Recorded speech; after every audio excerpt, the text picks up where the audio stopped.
family. So Everything's live. Thanks, Cliff. Okay. I don't have the minutes yet. We'll make sure that we get the minutes from the 12:15 and the 1:05 meeting this evening at the next meeting. I have a very short agenda that I put together, distributed out. I'm going to put it on the screen now so we can work through subcommittee reports, survey, deadline discussion. Let me put it up. I'm reading it. I shouldn't be doing it. Okay. These are our subcommittees. We don't have to take this stuff in order, but let me just do the last item, number 3, first. Our final public forum is scheduled for Thursday night. It'll be at 7 o'clock. The format is the same, 3 minutes, except I will only allow people to speak once to try to get more people. I anticipate, since it's the last one, we've been advertising it heavily. I think that there'll be a lot of people, so I want to make sure that in a 2-hour time frame, we have everybody that we need that wants to say something, to have the ability to say what they need to say within the 3-minute allotted. Then our final meeting is, I just had it.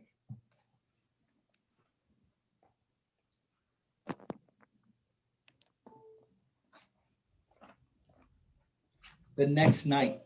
No, that's the wrong one.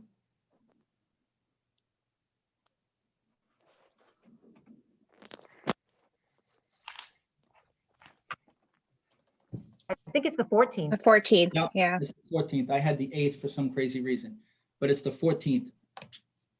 That will be the meeting, the very last meeting that the subcommittees and the committee, this group in front of me as a whole, will have to come up with recommendations for the Board of Trustees so that they can start working on the final version of the plan to be submitted by the end of March.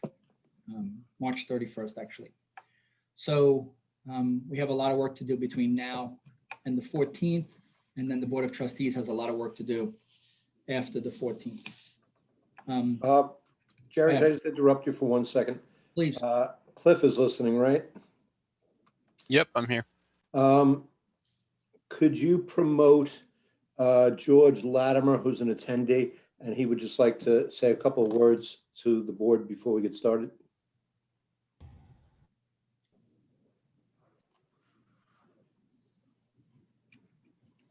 All right, he's Hi, promoted. County Executive, you on? George? Hi, Tom. Hi, friends. How are you? Hey, George. George. True. And hi. Good to see you all. Sorry to interrupt the flow of conversation. I promise I'll be very quick. I just wanted to highlight that as you go through your efforts to finalize your Mamaroneck Village plan, we are working on our police reform plan at Westchester County. And we are happy to give you whatever data and information that we've compiled, any of the proposed recommendations that we've received at our level. Some of them may apply, some of them may not apply, but Blanca Lopez of our team is certainly welcome to be a point of contact with any of you. We're all under the same mandate to respond to the governor and to prepare it in a certain way. So I just wanted to make sure that you knew you had that as an access. And we are certainly interested in what Mamaroneck Village is doing along these same lines so that ultimately we can all get the best possible plan together.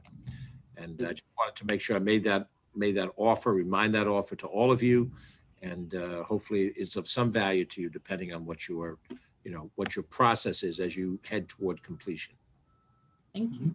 Thank you, George. We appreciate Thanks, your George. input. Yeah, we made contact, George, we made contact with Blanca end of November, beginning of December, and she was able to share quite a few things. And so I know that there's been more meetings at the county level, so I want to see if there's more I can share with this committee. Because if it's an ongoing relationship, Jerry, Yeah. then I'm glad that it's underway. And Yeah. I appreciate you letting me just jump in to say that, and now drop back and listen and appreciate being able to listen. Okay, good. Thank you, George. Have a good evening. Thank you, George. All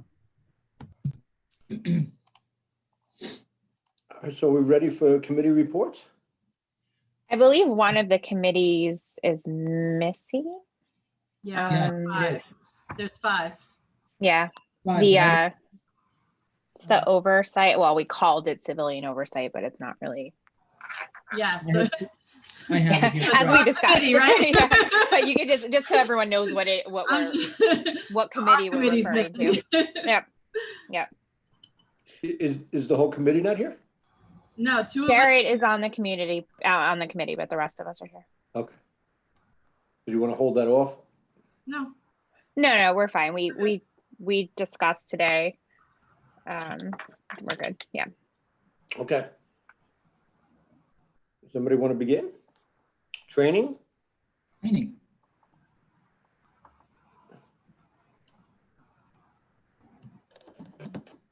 Who was on the training committee?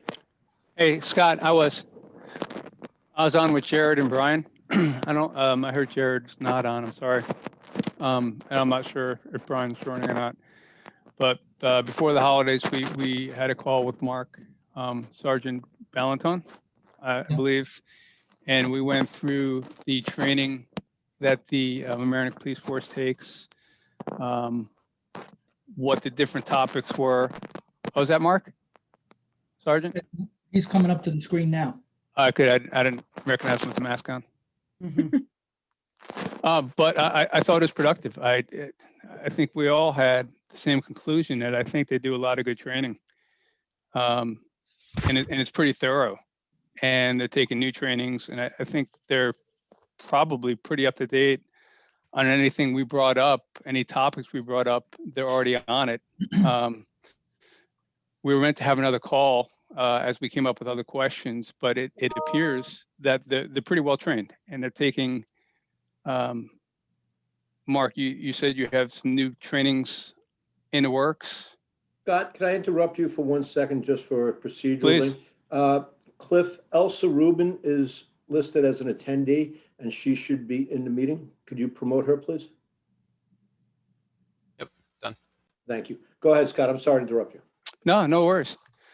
So I think the call was productive, and they do seem to have a pretty good handle on, as we brought up different topics, from diversity to mental health. They seem to be getting trained, and I don't. Go ahead, Please. Scott, I'm sorry. No, go ahead, please. No, go ahead. Okay. No, I definitely agree. The meeting that we had was absolutely productive, and it really led to a very good dialogue between all the members that were there that day. I tried to do my part to display exactly how much training we're doing on a yearly basis, which, given the COVID environment that we were in, we were able to get a tremendous amount of training done this year. And that just is a testament to my chief, my lieutenants, and fellow officers that I work with on a daily basis, their commitment to want to always get better and constantly striving to improve. With that being said, we did just complete the first block of instruction, which is procedural justice. There was actually 3 components to it. We completed the first component of it, which was procedural justice 1, which is the foundation of what procedural justice entails. One of the highlights that came out of that training was that out of all the elements that are present, it became evident to us that not only do we embrace the foundations that are procedural justice, we've been doing them on a daily basis, and we have been doing them for as long as I can remember. Again, that's a testament to the individuals that I have the privilege of working with on a daily basis, and we continue to strive to move forward. Moving forward, going in the coming year, we are planning the second component for procedural justice, which is having what they call a tactical mindset. And then the third component is the actual implicit bias component to the procedural justice training, and it all brings everything home together. As far as for de-escalation training, our de-escalation training isn't a one and done type mentality. It's implicit within every aspect of our training, anything from use of force to mental health training, how to incorporate the process of active listening and empathetic listening, which basically implies that there's an 80% mindset where there's 80% listening versus 20% talking at your minimum. because you try to embrace and understand exactly the full aspect of the story, where everyone's trying to come from, and giving everyone a voice and treating everyone with respect and utilizing neutrality to establish trust. All these various aspects come into play, and that's just not one aspect of training. That's every aspect of training that we do across the board, whether it's use of force training, firearms, medical training, mental health training. It's implicit within every aspect of our training that we do on a yearly basis. Chief, Sergeant, I have a Chief, I'm sorry, Sergeant and Chief, could we get a list of all the training that you do for the record and what was discussed, with the subcommittee so that we have it as a group? I can, Yeah, so I think I have, My thought is each subcommittee is probably going to put forth all their notes that they collected. And just to jump up, in addition to the trainings that Sergeant Valentine just talked about, we just signed up to receive Train the Trainer de-escalation training. That's going to be happening later this month. And I also received one letter so far from Janet, thank you, from the CRC, to be able to participate in the ABLE program. One Mamaroneck is also going to give me a letter as well. So once we have all the letters needed, we'll submit those and we'll get on the calendar to receive that training. And Chief, could you just give an outline of the ABLE program for people that might not be aware of it? Right, so I think I sent everybody the link, but it's basically active bystandership. So it basically discusses about officers intervening in another officer's behavior, whether it's warranted or not. So Lauren can actually talk more about it too. Yeah, this is the training that I had recommended early on when we started meeting, and I was able to connect. Well, Chief Deruza reached out to the head of ABLE. I actually sit on their executive committee to try to push this out across the country, and I'm more than happy to provide. We now have an official slide deck that I can send out to the rest of the group, and everyone. I can either give a brief presentation and on the next meeting if anyone's interested, or I can just send out this slide deck and provide more detail if that's helpful. Essentially, it's an active bystandership training, and it's a train the trainer type of program. Yonkers PD has completed it. The NYPD has just signed up and is in the process of getting accepted into the program as well as the St. Louis Police Department, Denver. And we gave some presentations at the county level as well. I'm sure George Latimer is aware as well. The Urban League helped arrange that and is behind all of that as well. So I'm happy to provide whatever level of detail everybody wants to hear about it, or just send out the slide decks. Lauren, the video that you posted originally on the web that I watched, I found it exciting. Is that still available? If you go to the Georgetown Law Center website for ABLE, for active, all the links, everything is all up there. There's a ton of information up there. Like I said, I'm happy to answer whatever specific questions anyone has, but I don't want to waste anyone's time since, there's a lot of stuff on there. So it may be helpful for everyone to take a look and then let me know if you have more questions. It is a really exciting, really great program. To give you a little bit of background of what it came out of, there was a directive issued by the Department of Justice to the New Orleans Police Department a while back to create some kind of active bystandership training. The training went on to be called EPIC, and that EPIC training was so successful within New Orleans that the people who started it decided to then proceed and make it even better and make it something that can be rolled out on a national level, and that has now become the ABLE training. So this was some stuff that has all been in the works for quite a long time, actually. And I think just the timeliness of having gotten the program together on a more national level is appropriate. Thank you. I sent out the ABLE PowerPoint presentation that Lauren shared about a month ago, beginning of December, to all the committee members. Yep. Mayor, I had a question for Sergeant Valentine. Sarge, on the three-part, you said, maybe I heard this incorrectly, but you have the department's going through a three-part procedural justice training right now? correct. And Go ahead, Jerry, I'm sorry. the last part, I know, when would that be completed in 2021? Or you don't know yet? Ultimately, what the way the training is preferred is that there's roughly a 6-month gap in between each level of training to allow each person who has attended each component to adjust to it, incorporate it, and then allow it to basically feed into the second component, and then likewise the third component. And all three together become the active part of the training. Okay. So ultimately, we have Procedural Justice 2 planned for 2021. And I would suspect that either Procedural Justice 3 will either fit into the end of 2021 or probably the beginning of 2022. Okay. And to the committee, I just reshared the Westchester County Police Academy training. What looks like it's not a schedule, it's just a list. Right, Chief, that what you shared was the list of the available training from that academy? So I shared two things. One was a list of training that we do in the department, and then the other was the curriculum that Westchester County provides to their new recruits. Yeah, I'm going to check that. So I may have that as well. I don't know if I shared that. And just for reference, this ABLE program, the county is looking at possibly incorporating it for the new recruits. And then what would happen is at the department level, the officers that aren't new, that are already here, would obviously also receive the training to supplement that. And that is on a department by department basis. So. I have a question actually for the chief or for Sergeant Valentine. How deep is the saturation for any of these training programs, and what, if any of them, are mandated? So our firearms training is mandated. We're mandated to do that once a year. We actually qualify twice a year. Mhm. Our taser training, we're mandated to do that once a year. I believe that is, and use of force training we have to cover once a year. Other than that, there are no other mandated trainings I'm aware of. And you don't mandate any other trainings? As far as from a state standpoint, no. It's No, I'm asking for the Village of Mamaroneck Police Department.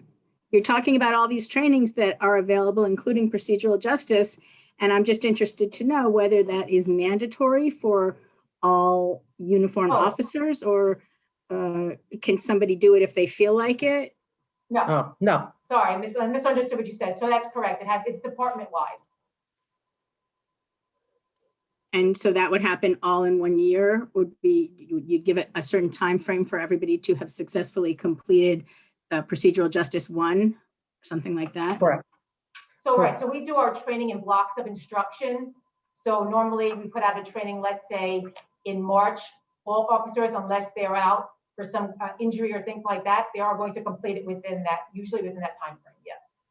Okay, thanks. Mhm. Is there anything else I can answer in regards to training? I'm good. Thank you, Sergeant. Is there any way to measure success in the training?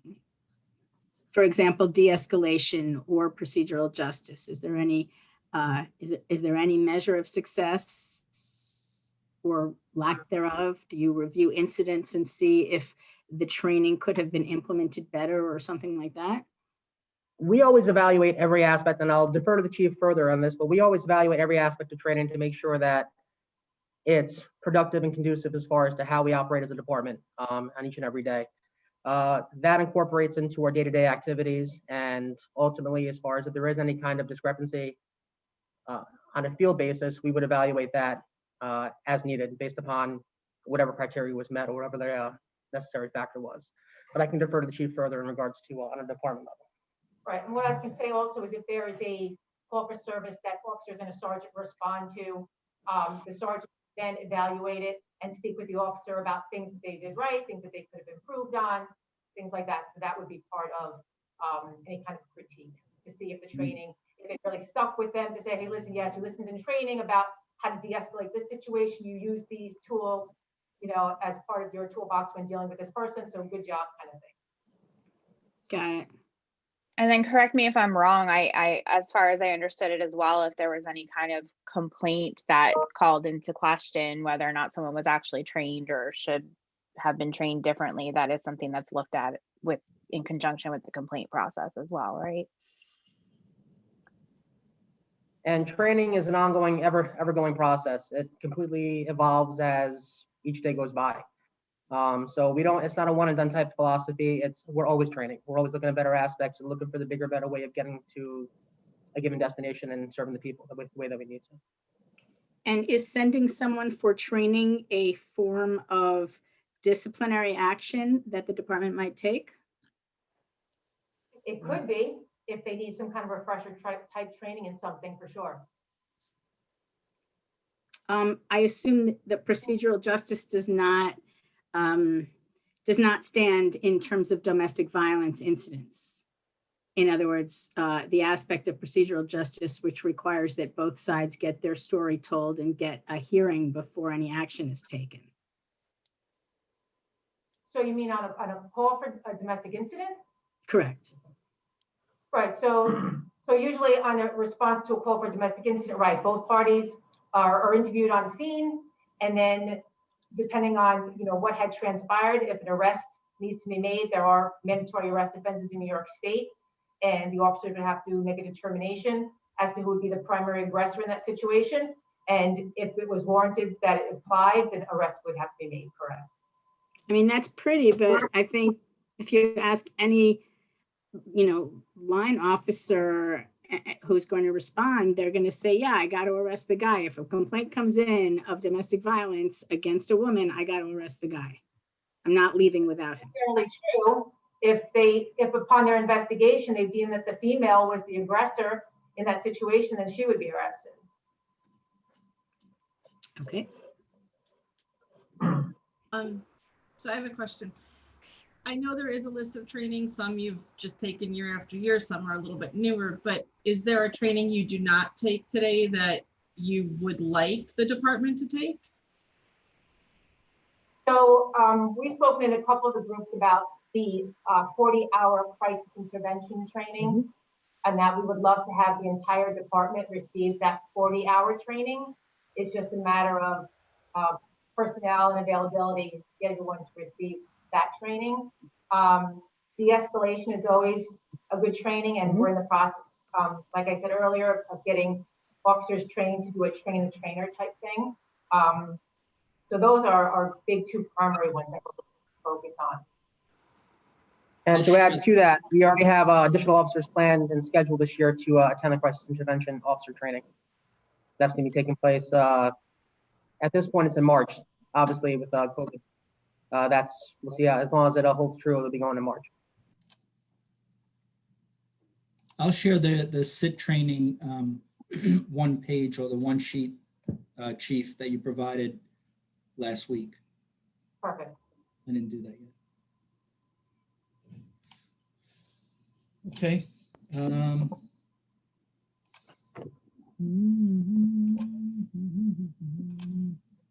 Better for training. Policy and accreditation. Yep, policy and accreditation. How we doing? Jerry, will I be able to share my screen during this or no? Yeah, I'm going to stop sharing. I think you can. I'm not sure how Chris Okay. has it set up, but let me stop mine. Okay. And then Michael, Sure. you can put yours up. Yep. Let's see. Michael, who was on the policy and accreditation? So it's well, first of all, Happy New Year, everyone. And it is Danielle and Sergeant Mark Ballantyne. We're the three of us on. We met prior to the new year, and we just had a follow-up session earlier today to go over everything again. Thank you. You're welcome. So I'm just going to share my screen here because. All right. So our subcommittee was policies and accreditation. One of the housekeeping items that we first discussed had to do with getting all of the written policies into a PDF format. So currently, most of the policies are in paper format and kept that way. But we are the Village of Mamaroneck Police Department is converting them to PDF, and one of the goals of the department is to kind of embrace the technology, and they are using a process. It's a system called Power DMS. For those of you not familiar with this, it is an online platform where policies and other notes and stuff are updated and changed in real time. So police officers will actually be notified if there's a change in a policy, and they'll be able to review that. They'll review the change, be able to compare it to the old policy, and then they can acknowledge that they are aware of it, and that they have read the change.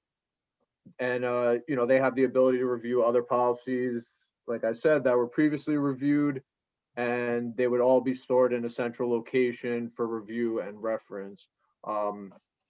So we were assigned task 1, 2, I'm going out of order here, but 14, 15, and 16, actually not out of order. 1, 2, and 4, we grouped together.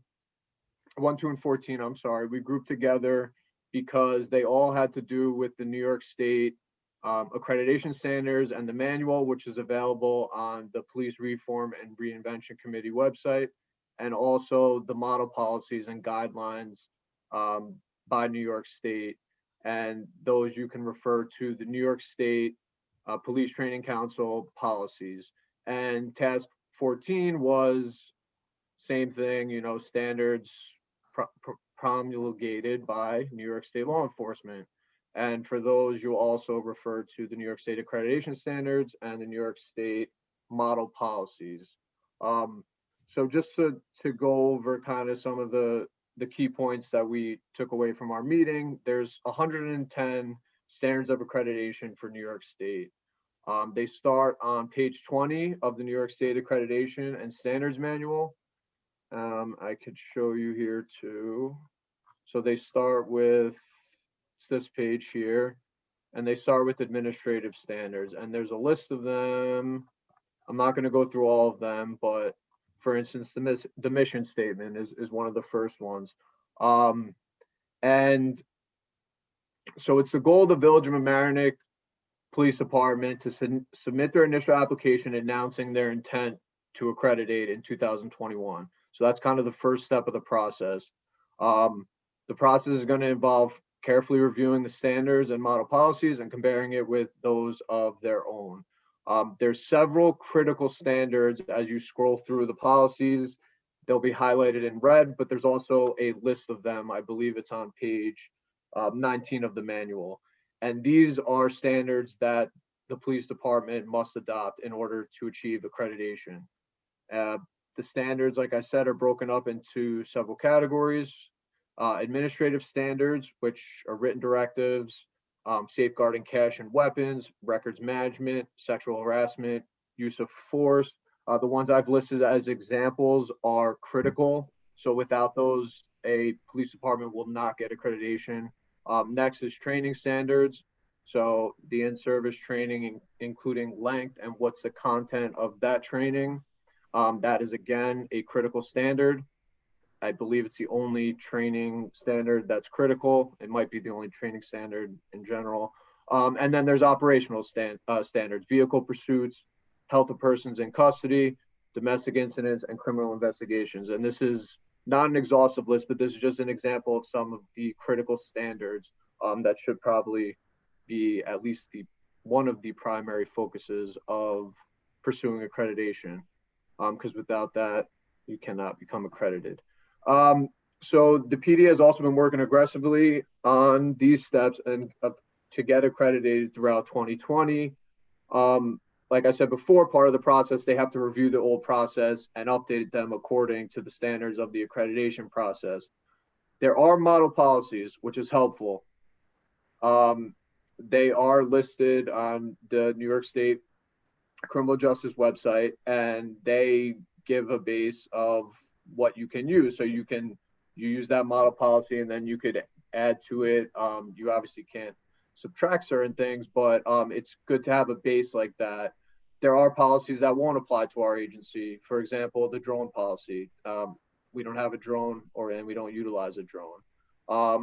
So there are about 14 or 15 policies that are currently, required, but there's only 10 listed model policies. and there are 16 listed in the accreditation model. Sorry, I said 14 to 15, but I'm probably missing use of force. But yet 16 are listed in the accreditation manual. So there's a room that we have to, the police department's going to have to create their own policies and not be able to work off a model, which I believe, correct me if I'm wrong, Sergeant Valentine's in the process of consolidating all of that and releasing reviewing the policies. For task 15, it was crowd management. So there currently is no policy on this, but the PD is open to ideas for the creation of this policy. There is no model policy, but there is a mutual aid agreement with the county. This mutual aid agreement, basically municipalities can sign up, and it provides additional resources to aid any community that needs assistance. Some of the examples are active shooter, mass casualty events, riots. So the riots portion is really kind of the crowd management focus, as well as the other mass casualty and active shooter events. So those would be some options to include in some sort of policy for crowd management. But they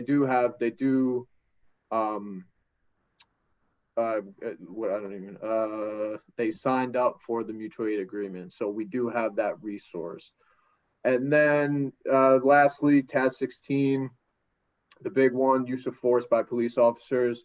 The Village of Mamaroneck currently has a use of force policy. It's up to date, and it has to be reviewed every year. And in all training, the use of force policy is always referred to. It's constantly reinforced by train's going by. It's constantly reinforced by Village of Mamaroneck and New York State. And also use of force also, not only is it just physical force, but mental health awareness when dealing with the community. So that policy is up to date and current. And like, I said before, the Village of Mamaroneck Police Department is working on getting all of these up into Power DMS. And the main goal for the Village of Mamaroneck Police Department is to achieve accreditation. And was task 16 in effect 2-3 years ago? In terms of the use of force policies, were they? We've had a use of force. Okay. Our use of force policy has been in effect as long as I've been around, and there's always been a use of force policy that's been in effect as far as in one fashion or another. And has it policy that? So I'm sorry. Go ahead. Has it always been followed? To my knowledge, as far as every use of force incident that is generated, it does get reviewed as per our policies and procedures to make sure that it is consistent with our current policy. The current policy that's in effect came down from a model policy, which was issued by New York State MPTC, which is the Municipal Police Training Council. And basically, whenever a policy comes down from the state, we embrace any aspect that's in there. And ultimately, for the most part, New York State will come down and say that while you don't have to adopt the format that it's in, the content has to be consistent with what you currently employ. We've adopted that policy that New York State has brought down. We made it to in line with the Village of Mamaroneck Police Department, and that's currently where we stand. So the current version that is active is the most recent version that has been in effect. And have there ever been any complaints under that policy? I'll defer to the chief for that. Not that I'm aware of, no. So certainly not since you've been chief, but since you've been lieutenant, say, or even before that, are you aware of any complaints regarding the use of force regarding the Village of Mamaroneck Police Department? To my knowledge, there has not been, but I can check and get back to the committee on that. I mean, I think we haven't really addressed the issue of complaints and civilian oversight of complaints and that sort of thing. So I think we will address it, but I just thought that this was a specific moment, particularly regarding the use of force, where I think, straying from the policy is, what obviously, for example, Jacob Blake is, where real danger can happen. So I thought I would ask whether you know of any complaints that have been made regarding that. But if you don't, if you find out, I'm sure the committee is very interested. Yep, so like I said, to the best of my knowledge, there hasn't been any, but I will. Yeah, and also, if I'm not mistaken, the prior chief mentioned that there hasn't been in at least 10 years a use of force complaint. But Chief DeRusso can double check that. And in So that reference means- to our use of, go ahead, Yeah. go ahead, Ms. No, Sullivan, go sorry. ahead. No, I said in regards to our use of force, we don't just simply talk about it once per year and that's going to be the end of it. Our use of force is incorporated into every aspect of our training in one fashion or another. Whether or not it's medical care, all the way up through deadly physical force, as far as it's all discussed in every capacity and every training that we talk about, because it is a living, breathing thing, and we do understand that, and that's why it's incorporated into every aspect of it. Are you aware of the incident in Washingtonville at Pape Park in 2018? Chief, you want me to answer? Or? Which incident are you referring to, Ms. Lowell? The one that I wrote to you about, I guess, but I sent the whole committee some videos yesterday that had Jarrett Winchester speaking to the Board of Trustees, and also video of the incident on July 4th, 2018, where 14 police officers and 3 police dogs made a show of force. Now, that may not qualify as a use of force, but made a show of force when there was in fact no criminal complaint to which they were responding, and stayed there the entire day on the corner of Madison and Old White Plains Road with multiple vehicles, multiple officers, and really just spent the day there. Now, my understanding is that the chief was away, and I don't know who gave the order for this show of force, but I do know that a lot of residents were extremely intimidated by it. And I don't know whether you would consider this within the use of force is a showing of force. But that would be something that if it did not generate some complaints to the police, I'd be surprised. And it certainly did generate complaints to the the police commissioners who were addressed as board members. So you're correct in saying, right, so it would be considered a show of force versus a use of force. So it wouldn't necessarily qualify under that umbrella. But I did receive your email, and I am looking into it to try to get, the specifics about what transpired and the reasons why and things like that. And I don't know if, the mayor wants to jump in at this point, but Yeah. I did receive your email. I will be looking into it to try to maybe, give a brief summary about some of that information. I'm not surprised that you will look into it, Chief. I'm really not. I appreciate that. I just want to follow up with what, after that was reported, the chief of police did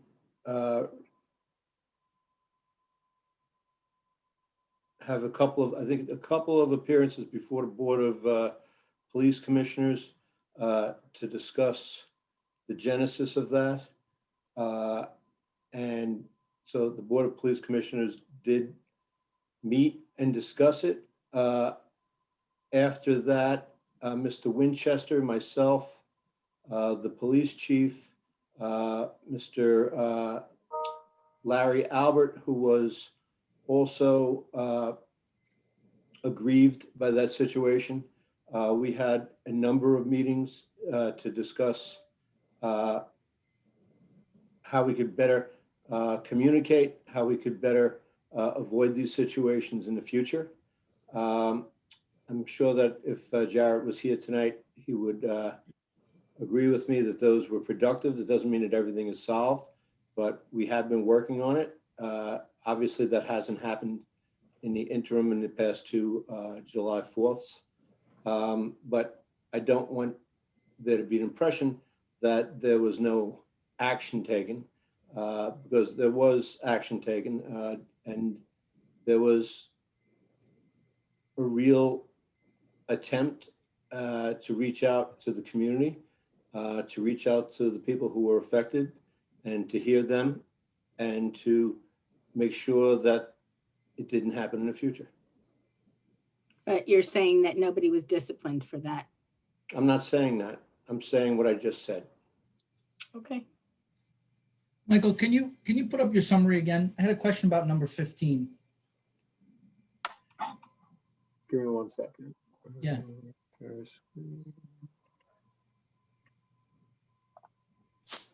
With task 15? Yeah, task 15. Yes. So there's no model policy, and there's a mutual aid agreement with the county, but it's a question for the sergeant, lieutenant, and the chief. Are we looking for a model policy to implement, or based on our community, is the mutual aid agreement sufficient, and do you believe it'll work well in the future? So I think that we can look to other municipalities to look at their crowd management policy to implement one here. You know, the mutual aid is kind of almost like a little bit of a different animal, so to speak. So I think to implement something within our own department would be helpful.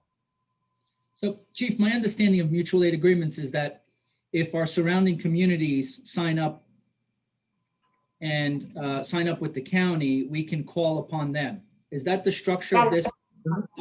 Okay, good. Okay, then it's fine.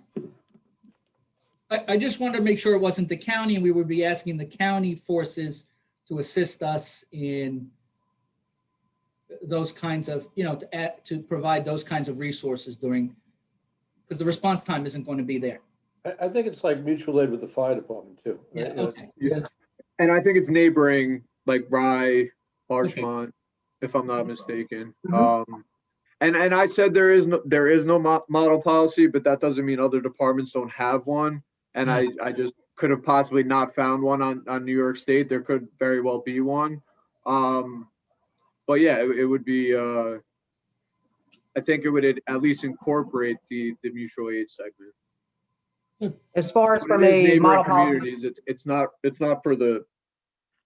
the waiting around the county to respond. It's just municipalities within the county. exactly. And also in addition to that, there's no model policy that's from New York State in that capacity. Like we have discussed in our committee meetings, every policy that we write is effectively written in pencil to a degree. And we say that just in the essence that it's always going to have to be changed. It can be changed when the need exists, based upon what we're facing at this moment in time. Okay. And that's basically where we come down from. So we're always looking at evaluating policies and finding the best way to get to a given destination, and again, continue to serve. I remember you saying that we don't have a drone policy. But I imagine there might be a time when we might procure a drone. Would it be worth it to have a policy in case we ever do? I think what we would do is, if going forward, if we did decide that we were going to purchase one, or then we would go ahead and implement the policy. Yeah.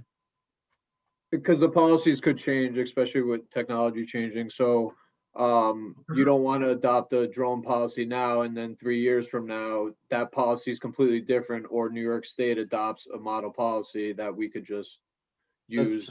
That's true. Drone technology has morphed just in the last couple of years. You're right. So, but is the decision to not have a drone policy because we don't anticipate using a drone? Because we do have a drone. It's just we currently don't have one at the moment, Jerry. The drone policy, model policy, that's from New York State. So I guess that would affect agencies and municipalities that currently do have one. Okay. If that time would ever come where it would benefit, that would obviously be up to the chief and the board of trustees. But at this point, we just don't currently have one in effect. So that's. Jerry, you're causing a problem. Sergeant Valentine's chomping at the bit to get one. Yeah. Oh. Sergeant Valentine and I have a good relationship, so we sneak things in once in a while. You know what I mean? Okay, good. Thank you. All right, thank you. Thank you, Sergeant. Thanks, Mike. Next, Absolutely. Jerry, what's next? I don't have the. I'll stop sharing now. I'm sorry, Thank man. I sent it over. Hold on a second. You did? Yeah, I sent it over just a minute ago. It was. Okay, I got it. Got it? Okay. Community. That's community relations? I think so. I just have community because I attempt to write in shorthand, but I don't really read my writing. That saved you a lot of time, leaving that relations off there. Who worked on a community relations committee? I have the chief, John, Janet, and Sharon on that committee. Okay. Janet, do you have, I sent you an email. Do you have the, no, do you want to? Yes. I got the chief notes in front of me, I think. No, I mean on a screen share. Okay, let me check. Hold on. I mean, unless the chief has them, because I know she added one of you. Yeah, I can try to access that. You know what? I don't know if I can access it here. I have my notes to read off. I can share it that way. Because I'm not signed on to my desktop from this computer.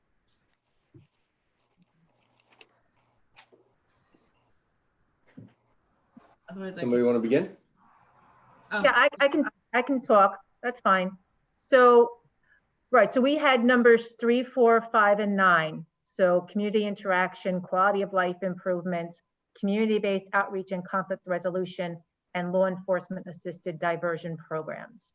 So when we talked about community interaction, and these were all ideas that we came up with that we want to go ahead and put forth for the for review. So we talked about conducting both indoor and outdoor forums. Those forums would include both topic-specific and informal Q&As.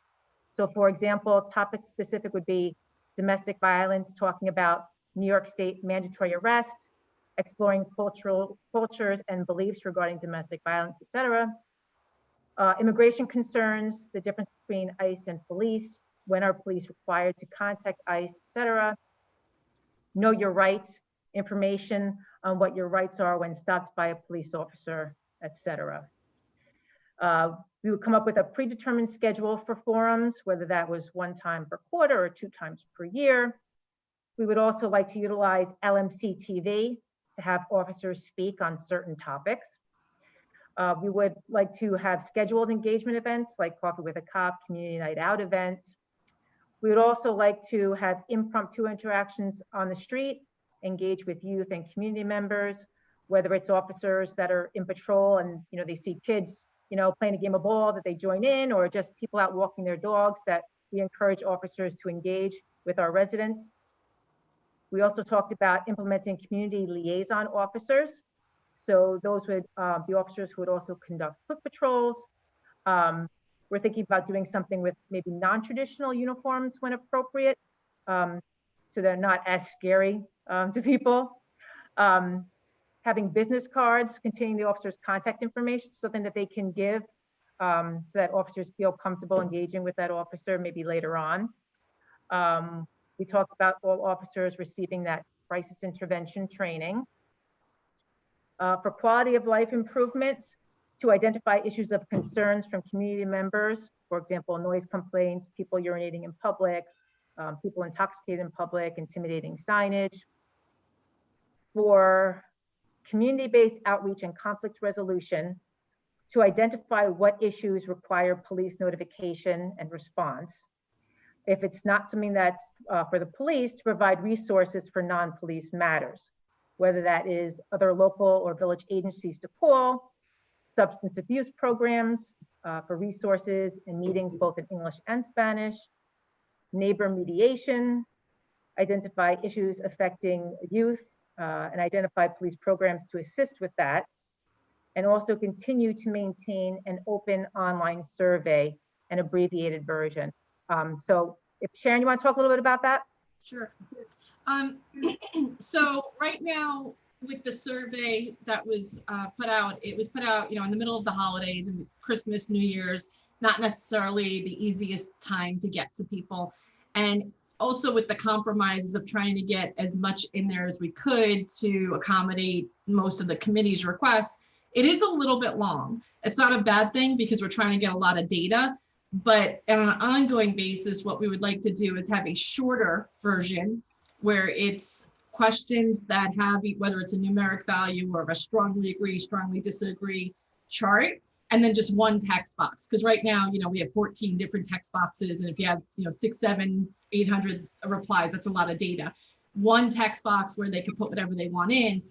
And this way, if we're able to adopt some of the things that will come out of these 5 committees over time, you know, as COVID is not as big an issue and people are interacting more. Hopefully we will be showing a little more transparency, there'll be more community outreach, and people will be more open to doing a survey, especially if it's quick. And so it would just stay open indefinitely so that it's not, let's report the results on a certain day, rather it's every time you have an incident or you want to put something in there, you can continuously put it in and someone in the village could see it. So it would give information throughout the year to either the village or the police department, depending on what was reported, to have an ongoing conversation as opposed to this one-time survey. That's a very good idea. So we also, for law enforcement assisted diversion programs, we've spoken about the Westchester County Crisis Stabilization Team, who we already interact with. There's the program of Hope Not Handcuffs. TASK, which is usually mandated from the court, and that's Treatment Alternatives for Safer Communities.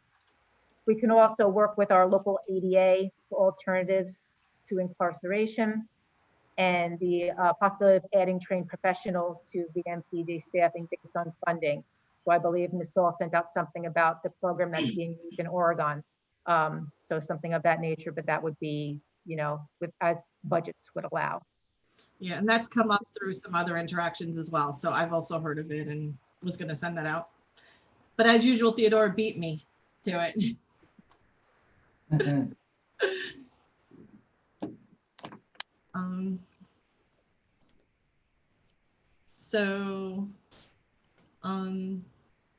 We also had a conversation that I don't know how helpful it is for this group, but just so you understand some of our rationale.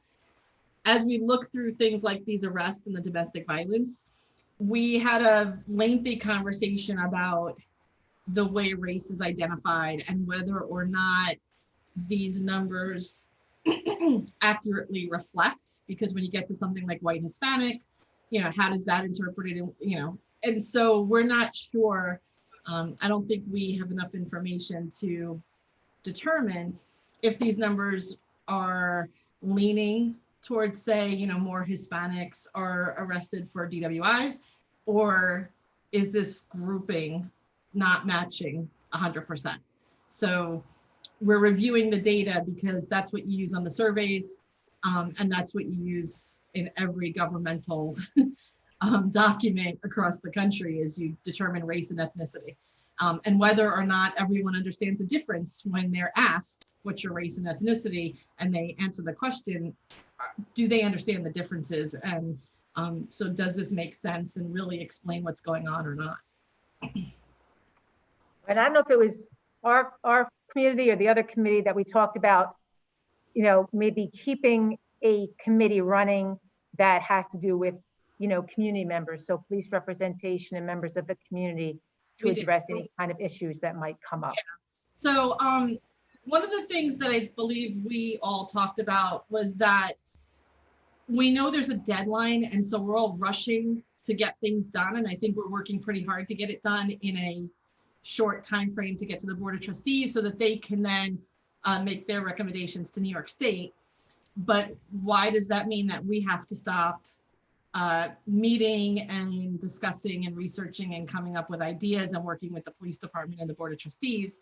So we were hopeful that even though there was a deadline for the state, that maybe the committee could stay together for a longer period of time, maybe just not meeting as often, to continue the conversations and take those surveys into account and create the new survey and be a little more interactive to keep this going for all the work that we did. And be kind of like an advisory board? I'm not sure what you would call it. You know, the Not that far.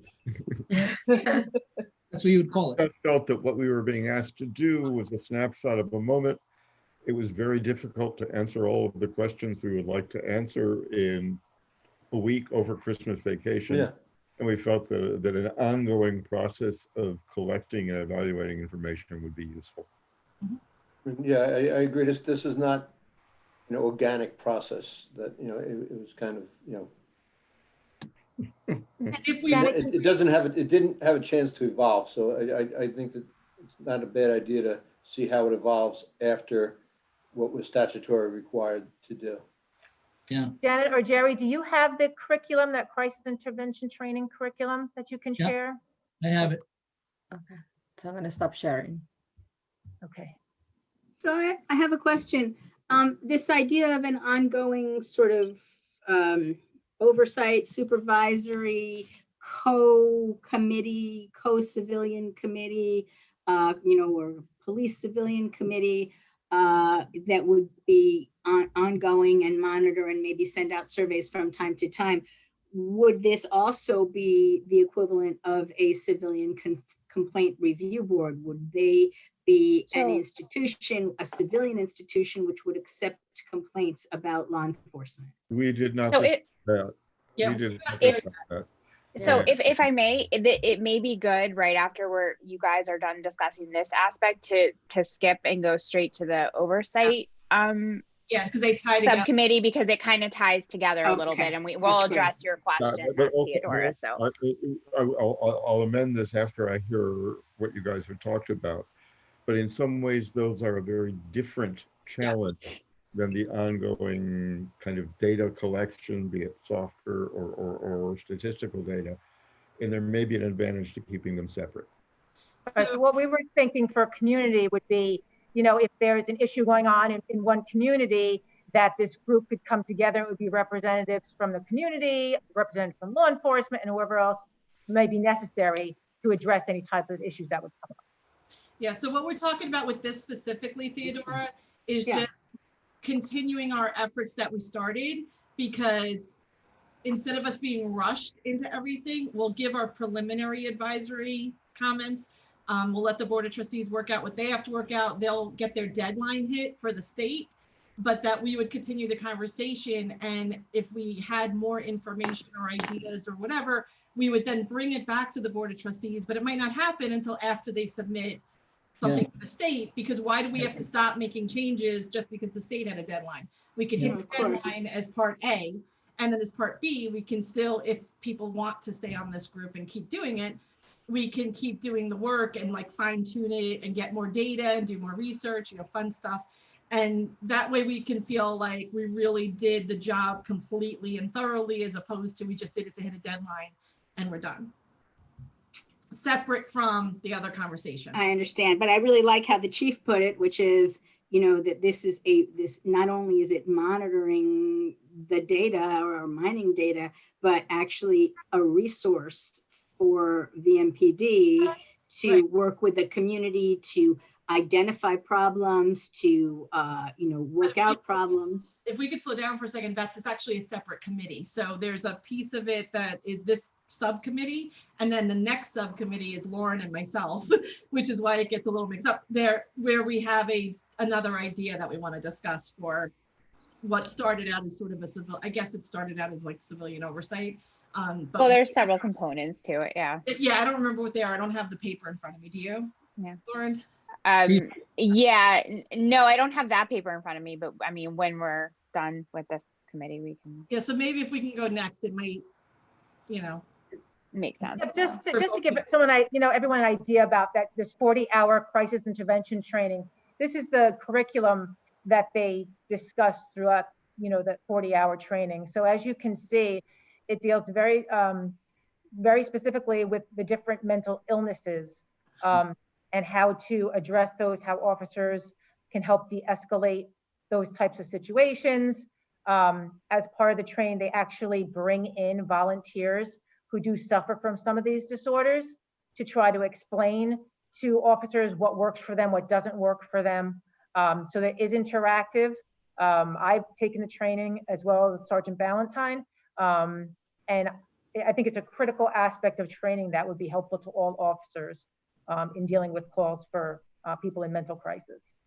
Chief, did you say that this is now being offered to new officers going through training? So anyone you hire going forward, if they come out of the academy recently, they'll have this training. So, it kind of makes sense to catch up the rest of the department and have everyone on equal footing, and also make sure that all the residents of the village or anybody passing through, it doesn't matter which police officer you interact with, they all have the same training. And right now, some of them do, but not all of them. And so, you know, it'll balance things out. And these are also the issues that nationwide are, you know, a lot of the reasoning, or that's not the right word, but behind a lot of the shootings and a lot of the issues is how have police handle mental illness and things like that. So we thought it was really important that even though we weren't the training committee, that, you know, this, when you look at all these days, it's really important in today's day and age to have this type of training in the village.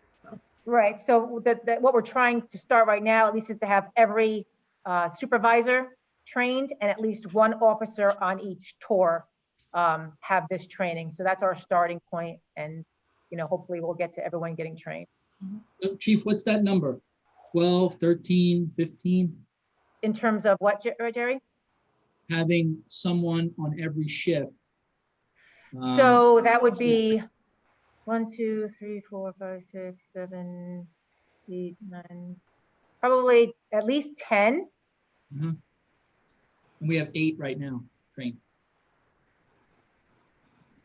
Yeah, and then what happens is there's, you know, there's promotions, there's tour changes or squad changes, so the members might change. So it's always kind of actively evolving as to who needs the additional training. Right.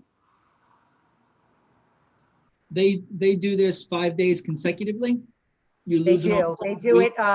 So they'll offer the training to outside municipalities, usually twice a year. And then they do it right in the academy for the new recruits. Oh, this is the one you said that we may have more officers than they have seats available to, right? Is this Right. Okay. Yeah, so what happens is, I mean, especially with COVID, it's a little bit of a different world, but normally they would have a training class that has anywhere from maybe 25 to 30 people, but that's open to all agencies in Westchester County. Right. So we wouldn't be able to send 15 of our guys, you know, and take up all the seats, and also manpower wise, we probably wouldn't be able to do that either all at one time. Right. So it's gonna take a little while. It could take a little while. But with budgeting too, that would be helpful because you're sending fewer people per year over the course of however many, you know, sessions it takes. So it's not some massive hit at one time. It's spread out as you get to the whole force. So it's a little bit of a better investment for us. Thank you, Jerry. Sure. My last question was, is this type of training for officers only, or would you be considering this training for the Bay Constable unit as well? Would there be? There's an adopted version of it that we trained with last year as part of our Get Back instruction. I'm actually one of the instructors with stabilization team, so I assisted with that. We also have one other officer that's another instructor. And we work in collaboration with a mental health professional who teaches the curriculum. It's a modified version of what you're seeing. It's not a 5-day curriculum. It will be a 1-day curriculum oversight type aspect to try and give them an in-service as to what to expect, and basically de-escalation, active listening, the basic diagram of some mental illness as far as it's out there and how best to handle it. Good. Okay, great.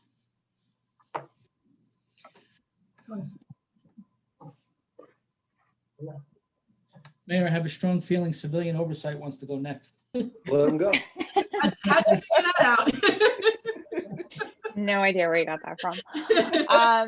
Okay, so I have the list pulled up now. So I mean, there's some overlap with some of the other committees, but we were tasked with community interaction, community-based outreach and conflict resolution, procedural justice, any studies addressing systemic racial bias or racial justice in policing, and then transparent citizen complaint disposition procedure. So Sharon, myself, and Lieutenant Gatta met twice so far. We had pretty productive discussions. There's a lot of details that we have to kind of flesh out with regard to, you know, implementing actual procedural guidance. It's a lot more involved than, you know, we have time for at the moment. That being said, Lieutenant Gatta gave us a great overview over what the process kind of looks like today, refreshed our memory based on a little bit of what we had discussed earlier with these committee meetings, the process for complaints, and then the disposition that's available, which runs the gamut anything from, administrative dispositions with, formal counseling and whatnot, all the way to obviously criminal charges that could be pressed at several levels, including federal level, depending on whether or not there's civil rights complaints involved and whatnot. We came to the conclusion that, first of all, we don't love the name civilian oversight, as we kind of alluded to earlier. We thought that kind of made it out like it was a bunch of civilians overseeing the police department, and it's meant to be more of a collaborative process, we feel. And I know some of you may disagree, but this is what our subcommittee discussed. Sorry? People are already shaking their head, Lauren. I just wanted to let you know. So go ahead. She knows. No, that's it. That's what I acknowledged. Yeah, I said, I know some of you disagree. This is the conclusion we came to. And of course, we are seeking input from everybody. So just let us finish, and then we can get into the disagreement aspect of it. So we feel that it should be more of a collaborative process. We don't feel that it should be a bunch of civilians just telling the police officers or the police department how they should dispose of complaints. However, that being said, we do feel that there should be a larger number of civilians on such a board. So something like, say, 3 to 5 civilians with maybe 4 to 6 police officers on a rotation basis, understanding that complaints could come up while people are away. Complaints could come up that would involve a police officer that may have a bias or something of that nature, or may be part of a reporting structure that you don't want to include in the deliberative process, so to speak. The thought here was that ultimately there would be an odd number of individuals that would meet on an ad hoc basis based on the complaints that come in. We did not feel it was appropriate for such a committee to discuss or review complaints that had to do with, rules. Lieutenant Gatta, I don't want to say smaller rules, but I mean rules like Lieutenant Gatta gave an example of, someone not wearing their hat when they're out on patrol or something of that nature, where a complaint comes in and the police officer didn't have their hat on. That's a rules and procedures, very black letter type of situation that we don't feel is necessarily something that is appropriate for civilians to be reviewing. That being said, anything that amounts to something more than that would ad hoc call in this civilian committee that's collaborative with the police. And there'd be, at least 3 civilians, maybe 2 police officers that would meet, and they would give recommendations to the board of trustees and or the chief, depending on the level of the complaint, on what the ultimate disposition would look like. And the reason we think it should be a collaborative process is we feel that there should definitely be the community input and the community oversight, as far as some interaction between the community members and some ability to give our opinions or to more neutral party, so to speak. But we also feel that police on this committee bring a beneficial insight to what is happening. I don't know about any of you, but I have not been on foot patrol in the village of Mamaroneck, and I don't know, off the top of my head, every little thing that can happen. I have not, engaged with someone who has, had a gun pointed at me or something of that nature within the village of Mamaroneck. So I think having that aspect and both groups combined in one setting would be helpful. That said, we also thought that this committee, which we also are trying to figure out how they would be appointed and what the process for that would be, could then also meet quarterly and kind of also discuss overarching problems on a quarterly basis. So if they see 5 complaints coming in that all are very similar in nature, let's discuss this on our quarterly meeting to discuss how we can resolve this on a grander scheme, and then maybe bring in the larger community as appropriate. So Sharon, I don't know if you have more to add, or Lieutenant Gatta, but that was kind of the summary of it. I'll let them add whatever they have, and then obviously we'd love to discuss further with the rest of the committee. So, I'm sorry, go ahead. So one of the other things we talked about was, even though we would like to have specific police officers assigned and they would be on a rotating basis for, for all the reasons that Lauren talked about, we might also need a subject matter expert at a particular time. You know, there might be, I don't know, a domestic violence issue that turned into a complaint, in which case, even if that wasn't one of the officers in the group, we might need to call on somebody from, you know, one of the detectives from domestic violence in order to help us understand the situation. So there would be a little bit more than just the group that we might need access to other officers as things happened. We know things rise to the level of the Board of Trustees as the acting police commissioners. So we were hoping to be, this committee would be sort of like the intermediary, because sometimes you have those, you know, they weren't wearing a hat, and then you have the bigger issues. So before you get there, that there's a group that's reviewing it to support, just support the process before it gets to the Board of Trustees. And I don't remember how deep we got into this conversation, but from the other committee where we were talking about things like open forums, I think we also talked about this committee, since that would be the committee that was available and that was being collaborative, that the committee also not only acts as a way to be very transparent about what happens when there's a complaint filed and making sure that processes are followed and that we have some say in making those suggestions, but that we have an idea on what's going on with the forums and maybe support that, so that we're a little bit of a bridge to the community as opposed to oversight. We've in discussion, even though we understand that's what it's called everywhere else, we're a small village, and we felt like this was an opportunity to do something that was a little more creative, a little different, much more collaborative with the police, but still holding them accountable, and listening to the community and kind of getting their voices. Because we think a lot of people, maybe not a lot, but there are people who are going to be fearful of going directly to the police. You know, so if they know that there are also civilians involved in the process, they might feel like it's a more fair process and be more open to sharing their comments, their complaints, their concerns. It also speaks to the transparency of the process, right? By bringing civilians into the process in a limited capacity, there is an increased amount of transparency, rather than this perception that, oh, I make a complaint, an officer looks at it, it gets shoved in the desk drawer, I don't know what's going to happen. Obviously there's always flaws in every process, and not everybody always, you know, believes that everyone's going to do the right thing. But by opening that up and having at least an opportunity for civilians to review with regard to certain issues, that may increase transparency and hopefully therefore trust as well. A clarification for a second. Is your vision that this combined board will be the body that initially receives the complaints, or will it be an appeals board? Yeah, so I think the thought is that it's a recommendation board, not necessarily an appeals board, but a recommendation board. Obviously it has to fit into the complaint process structure, which obviously may also need some additional tweaking in order to make this work. But I think the idea is that a complaint comes in, it gets looked at, you know, obviously if it's something, like I said, a police officer not wearing a hat, that wouldn't amount necessarily to the civilian board, but maybe something that's just a notch above that might. And that's where we have to take a look at what the processes and procedures are. We have looked at them, but we're just trying to figure out how to fit it in to the existing structure in a way that makes sense and allows for this board to actually give recommendations at a meaningful time and in a meaningful way. Okay, just let me ask a couple of questions just to clarify this in my mind. Complaint comes in,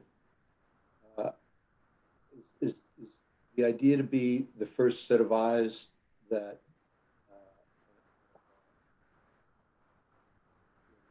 deal with the complaint? I mean, you're not talking about a situation where you're having a hearing with the police officer, right? Because then you would get into a situation where, you know, because anytime you have a police officer come in, he's going to bring a lawyer. Correct. Yes. No, it would. It's not a hearing with the police officer. It's a disposition board. So essentially, you know, a complaint comes in, and what is the recommended course of action? Not necessarily, you know, we recommend that this officer get, I don't know, let go or something like that nature. But, you know, we recommend to the chief and to the trustees that this proceeds and this gets sent to criminal charges. We recommend to the chief and the trustees that this is becomes an administrative process, and, you know, these are the, I don't know, the remedies available within regard to that process. Yeah, Theodora, go ahead. Thanks. According to Chief Leahy, he received 7 complaints last year, but found none of them to be founded, right? Do we remember hearing that in our first or second meeting? I think those were the numbers he gave us. I think the And- time frame, I think the time frame is wrong. I think there was 7 complaints. I don't think it was in 1 year. 7 complaints in all of life? I don't know in all of life, but I don't know if it's also 1 year. I think It was 4 I thought it was complaints a in 2 years, 2 unfounded. Say Yeah, it again, Michael?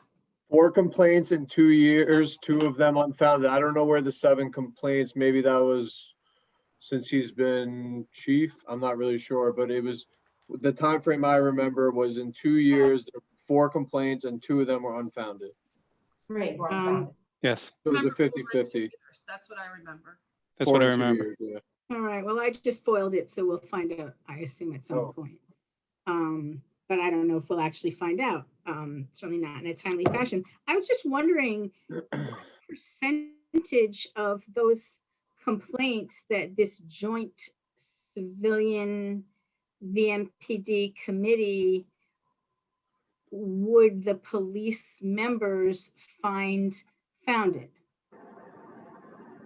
Well, I think it's hard to say whether or not it would be founded. I think maybe, if I'm understanding the concern here, would be, you know, a complaint comes in and then, you know, right off the bat, the police are like, oh, this is unfounded. We're not even gonna call in the complaint committee. Is that what you're trying to get at? I'm just trying to understand.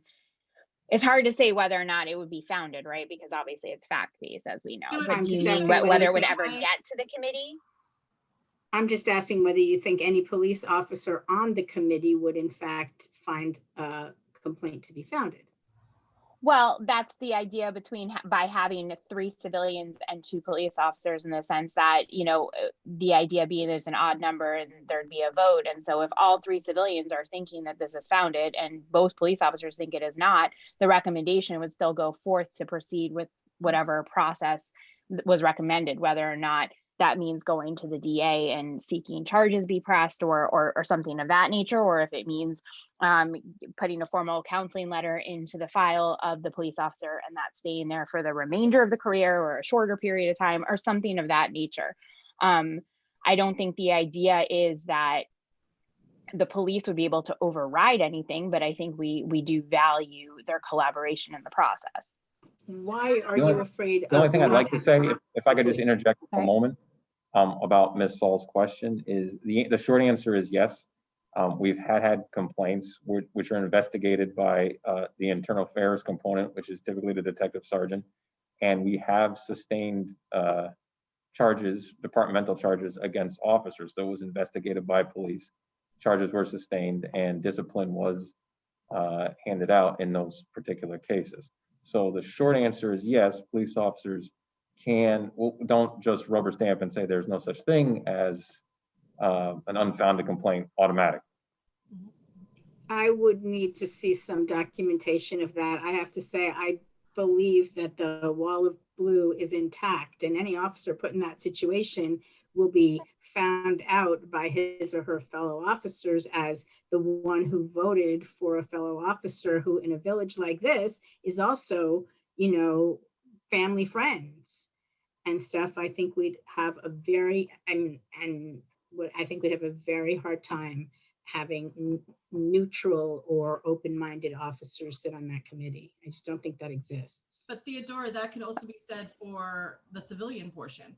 This village, I mean, I've lived in a couple different places. This village has groups of families that have been here for generations. There are people in, and I don't know if it's good or bad, there are people who are related to people in government offices and the police department and the fire department. Sorry, this truck's passing by. who know each other. And so it would be possible for you to pick X number of civilians to be on the board. And if it's people who are related to other officers or friends of other officers or neighbors of other officers, you would get into the exact same thing. The only way to get away from it would be to say, well, let the state take it over or let Westchester County take it over. And even then you still don't have 100%. So I think if you're trying to create something to address an issue that we're not really sure how bad it is. We know there are complaints. We know there's fear about bringing complaints forward. We know that in general, we seem to agree that there should be something in addition to just the police investigating themselves. You have to give a little bit of trust to creating it, because you can be lawyers or civilians who are not lawyers. You can understand the law and you can make decisions, which may or may not be carried out. If I may, sorry, go ahead.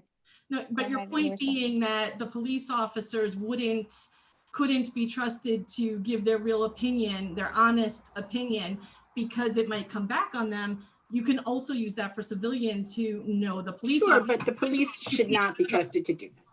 No, but I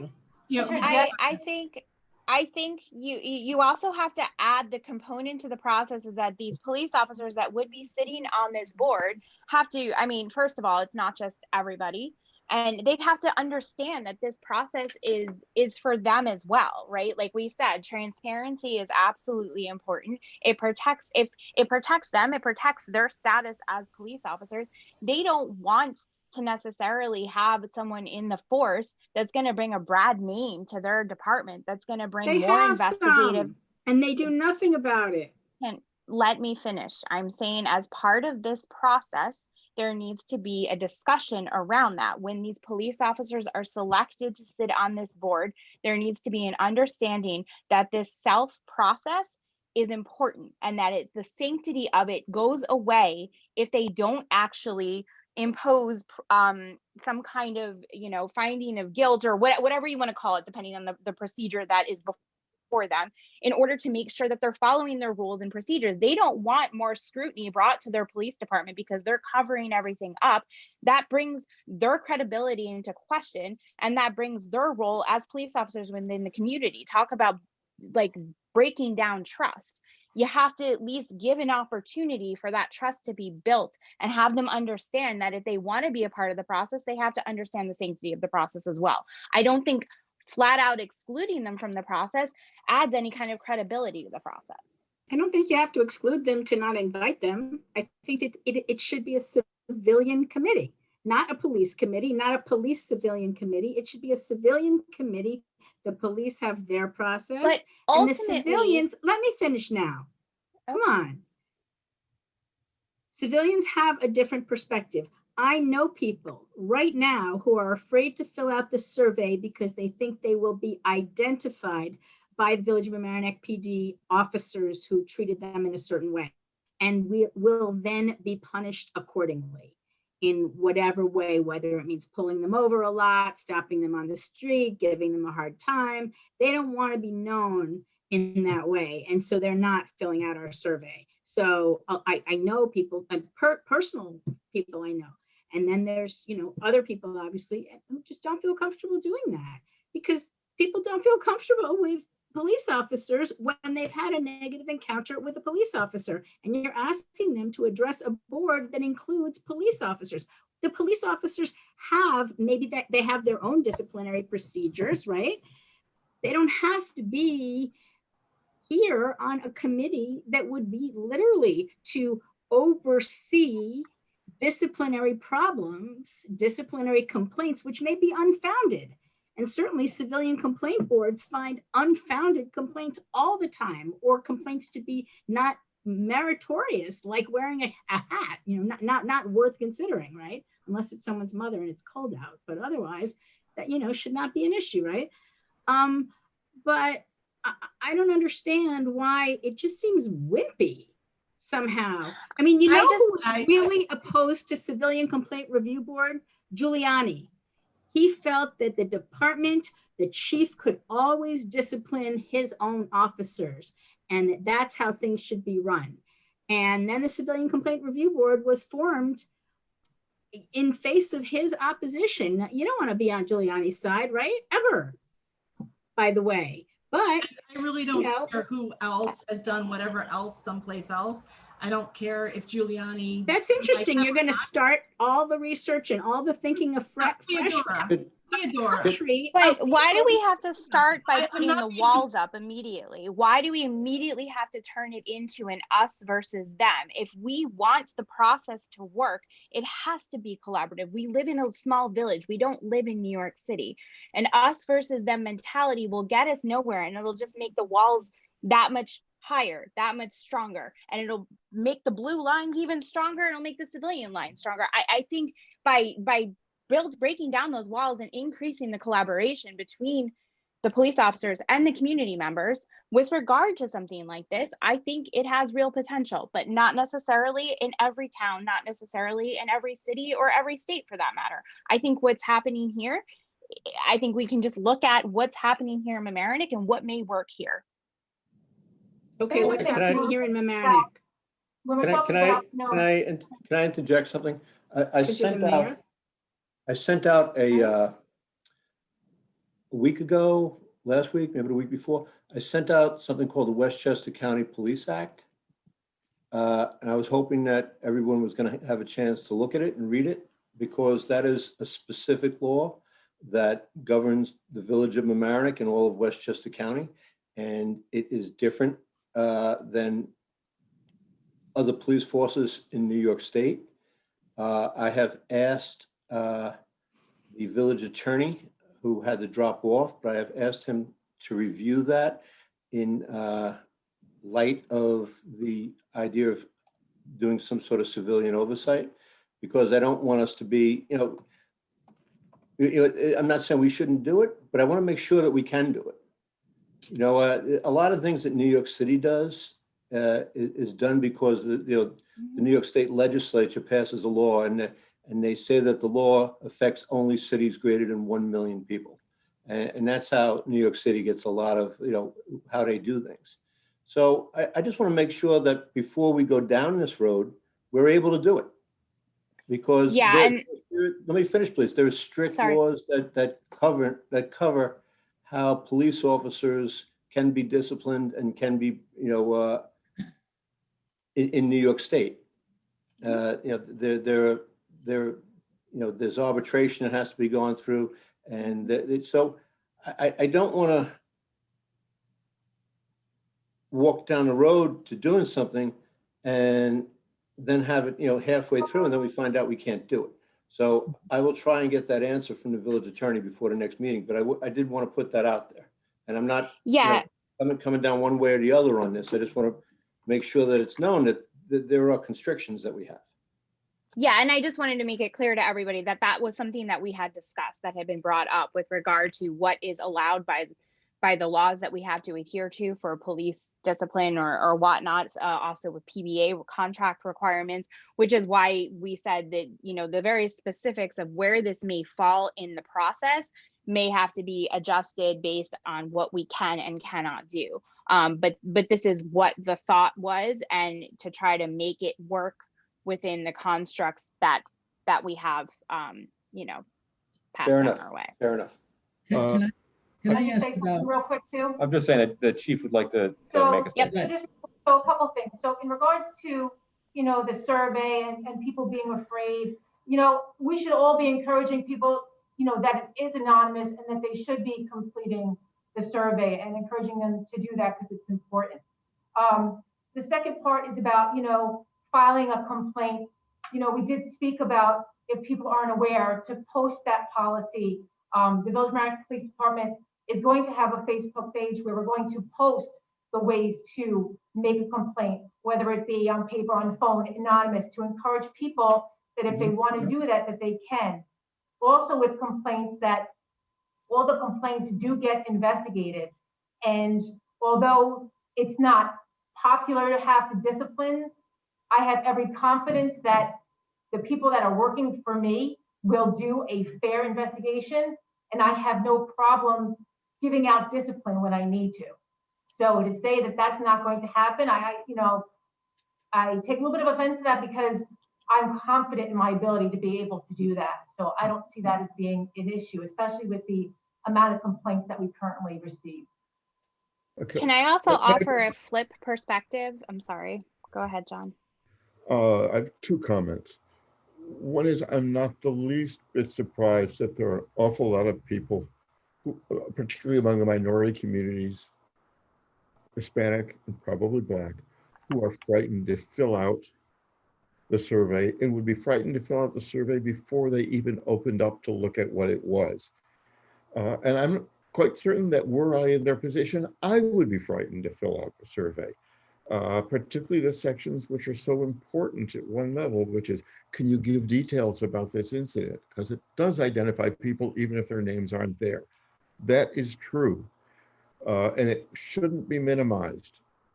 That is why on the survey committee, we are trying to reach out, so that we hope we can get a larger number of people who are brave enough to respond. And so far, it's been very difficult. Second, I remember 15 or 20 years ago reading two books that looked at and evaluated civilian oversight boards. One was a report by Human Rights Watch that focused primarily on New York City. And the other was a lengthy text by Paul Chevney, who is a police expert, human rights lawyer, professor at NYU. And both of them said that by and large, the experience with civilian review boards is that they don't resolve anything. They don't solve the problem. And they said for two reasons. One was the civilians themselves tend to defer to the police. They get on these boards, they read the things, and they hear the police give their expert advice, and they defer to it. The second was the police unions, which established rules that review boards were primarily recommendations, and then the police unions and the commissioner would overrule them. Those are serious problems with any effort to design a civilian review board. You need to think outside the box. And I share a lot of the skepticism that people have been expressing right now. But I think it's an interesting idea to play with and see if we can work out some of the kinks and make it. Because what we need is a situation in which the police at some level will accept as legitimate. That's all I have to say. Yeah, so like I was saying, the flip perspective, it really does touch on your second point there, John, where I think, when you do have a civilian review board that is purely civilians, there is the risk that there isn't the buy-in from the police. And ultimately, if they're giving a recommendation and the police don't feel that the process was fair or don't feel that they were consulted or whatnot, they may, and I'm not saying this has happened, but they may just blankly reject the process and overrule what is recommended. And that's why I think the collaboration is helpful, because if the police are part of the process and they, even if they disagreed with the ultimate decision, say it was 3 civilians that disagreed with the 2 police said, they were there, they were in the room, it may add to the legitimacy of the recommendation, whether or not the police officers agree with it. Hey, Sorry. I'm sorry. Go ahead. Finish. I'm sorry. No, I was just going to say the other flip side I was going to point to is also, I think it's important to have a police perspective in a way that also civilians, there may be complaints that touch on subjects that civilians may actually diminish. They may look at it and be like, I don't really think that was such a big deal. But the police officer, knowing the training that they've had, knowing what's been ingrained in them, and knowing how that affects some of the structure of the department and for lack of a better term, we say in the military, the good order and discipline, it may see it as more egregious. And that perspective is also important, because we're not part of that. We're not part of that structure, and we don't know how one thing may build on another with regard to discipline. So I think that's another element to consider, in that, police are going to come down on their own a little harder if they see that somebody's done something and they know that this has been ingrained in them from day one, and they find it even more egregious than a civilian who may not have even been part of that. And when you saw the video of Daniel Pantaleo on Eric Garner's neck, and you saw all the other officers around and nobody stopped him, and when you saw the video, if you chose to watch it, of George Floyd's death, did you see any other officers deciding what was happening was so egregious that their intervention was required? No. And your point so why is do you exactly think it's going to happen now? Your point is exactly what the ABLE training does. It points And I'm exactly sure to it that. works like magic, but in the meantime, I'm just saying that the problems are not isolated, right? None of these things are isolated. One feeds into the other. So if there's bystandership and there's an ability to speak up when something goes wrong, that then feeds into the police's ability to police their own as well. So one thing does go hand in hand with the other. And I believe the training that they're getting now and after those incidents, as horrible as they are, I think the whole police community has woken up and realized a rookie officer will now stop a veteran who might be doing something like that, where before they're like, oh, what do I do? What do I do? I'm not sure what to do here, because he's the senior guy, and I don't see that happening again. Maybe in an isolated incident, but you can't stop every isolated incident. But I feel that the police communities are doing the right thing, and probably a lot of them doing what we're doing right now and trying to help them make sure they can do a good job. I mean, do you think the police enjoy being seen as public enemy number one by some individuals? Absolutely not. You know, they want change too, because they don't want to be the target of this. They put their lives on the line. You know, there's plenty of wonderful officers out there that really put themselves on the line for us every single day. And to be targeted in that way is not fun for them. I'm not saying it's right or wrong that they're targeted in that way, but they want change too, because they don't want this status quo to continue either. And Lauren, you know, in the ABLE program, they also talk about this happening in the operating room and happening in, you know, the cockpit of a plane, that, you know, someone who is a lesser target won't speak up. Absolutely. Happening. So it's not just law enforcement, it's every profession. Yeah, and which is, it ties in, like I said, it happens in the military. This is, I mean, any time where there's some kind of hierarchy and some kind of pecking order, it happens. And it just happens to be more egregious and more dangerous when people have something like an ability to cut someone open on an operating table, fly a plane that could crash and kill people in the back, police officers who have weapons. It's a heightened risk. And so that's why that additional training is even more important at that level.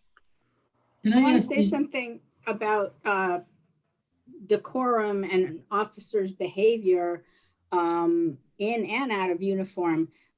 But I don't know if you would all agree with me, but I would argue that the thin blue line flag, the black and blue, as opposed to the flag of the United States of America, made its appearance initially in opposition to Black Lives Matter. All of a sudden, after a couple of months, we saw Blue Lives Matter and a particular coloring, which is not the flag of the United States. And the name for that flag is the thin blue line flag.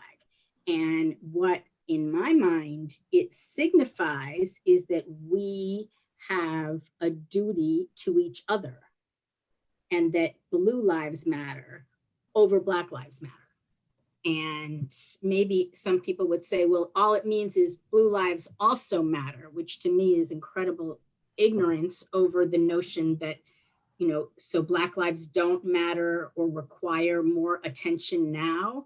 But I think that we have officers who are flying those flags. We have officers whose Facebook postings are offensive, racist, and in our police department. So if we can't trust our officers to be good and fair and unbiased judges in their day-to-day lives, how do we trust them to judge each other? I don't understand. Well, I don't want to get completely off topic either, but you know, there is also a blue line flag and a red line flag and a green line flag, which significant support for EMS, support for fire department, support for police department. So those flags are also in existence, and those have been in existence for a long time. So it's not anti anything, it's just supporting that specific group of people. Can I ask Lauren or Lieutenant Gatta, the 3-2 committee, the 3-2 group, how does that work in elevating to the police commissioners at some point?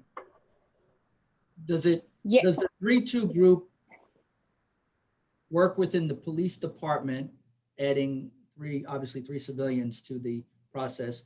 Or does it, at some point, I'm trying to say is how do we not cut out the police commissioners? Right. And Lauren, 1 second. Sorry, I don't mean to Sorry, cut go you ahead. off, but it's my niece's 3rd birthday and her bedtime's in an hour, so I want to head over there. All right? happy Michael. birthday. All right, thank you. Bye-bye. Sorry, guys. Take it easy. We'll decide everything as soon as you leave. Problem solved.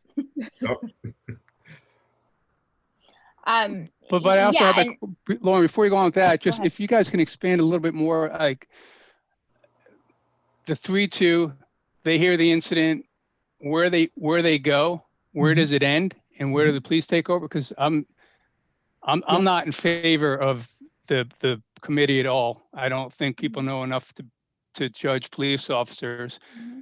But I was hoping you'd say something like they're there for oversight and no voting power.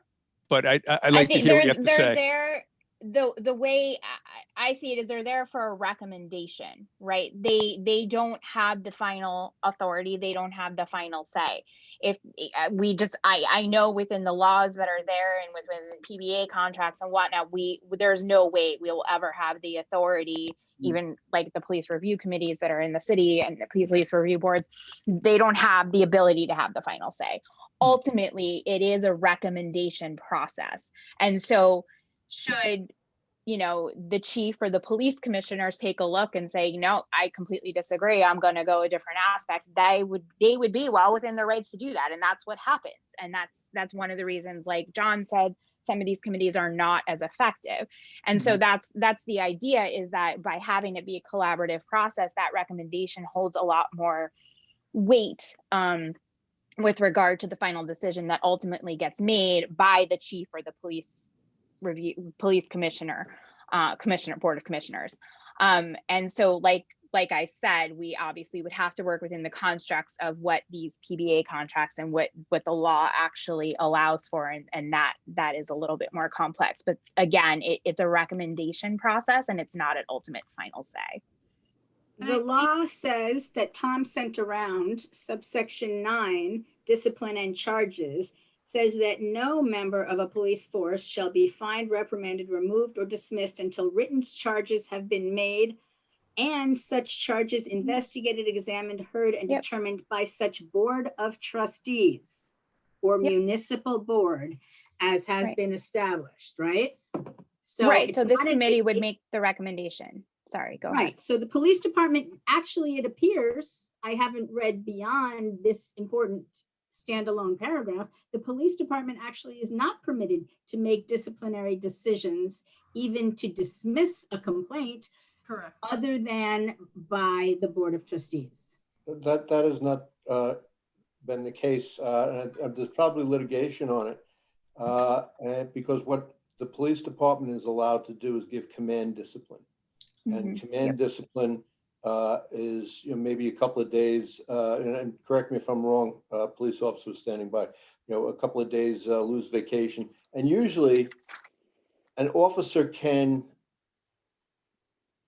refuse command discipline and then request a hearing before the Board of Police Commissioners.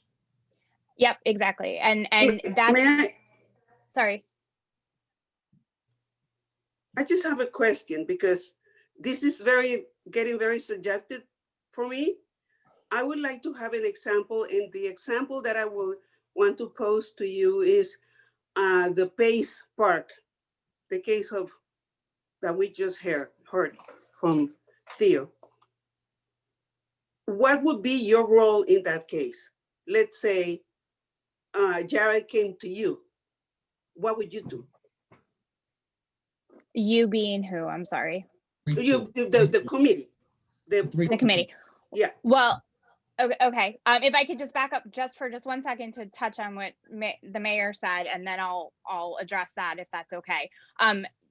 One of the things with regard to the process and with regard to a police officer being able to refuse such discipline is that it's meant to be a catch in the sense that if the police officer feels that they're absolutely, unfairly being punished, then they have the right to request that it goes to another level. And that's why ultimately, there has to be evidence of some kind of misdoing or whatever. You can't just say, I'm going to give you this letter and make this go away. So there has to be that. There's several layers with regard to discipline. So that being said, like you said, with regard to this specific case, I'm sorry I didn't get a chance to go into the details of that case because I think Theodore sent that around today. I've been slammed with a lot of things going on.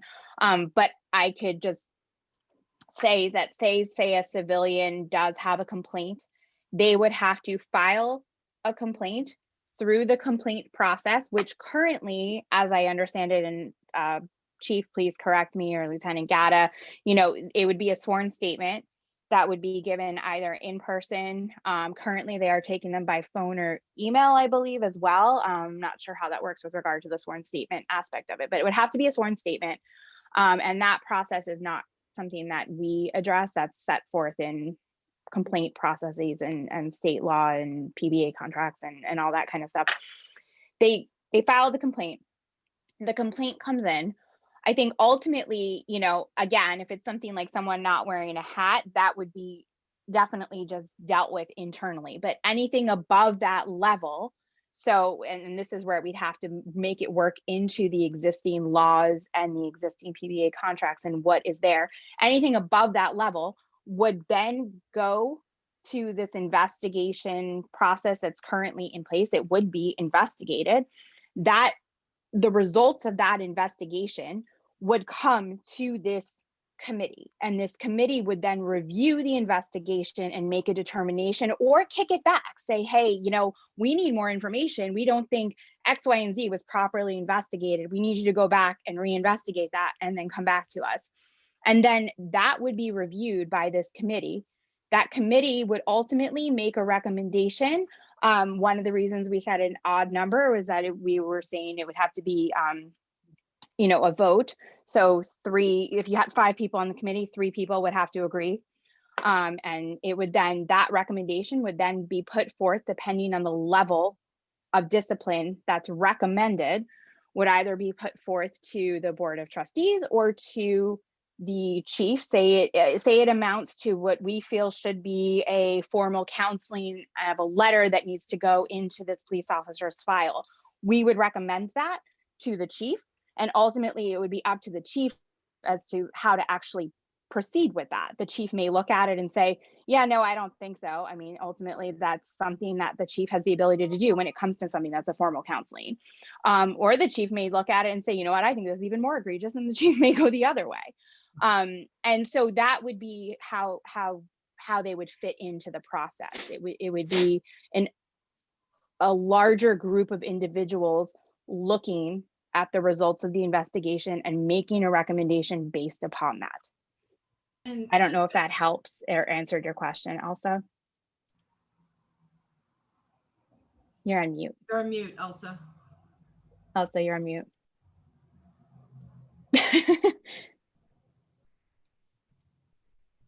No, I just think that this whole situation, when I saw the videos today, I was very upset because there were several layers, and Jared kept coming back and asking the same questions.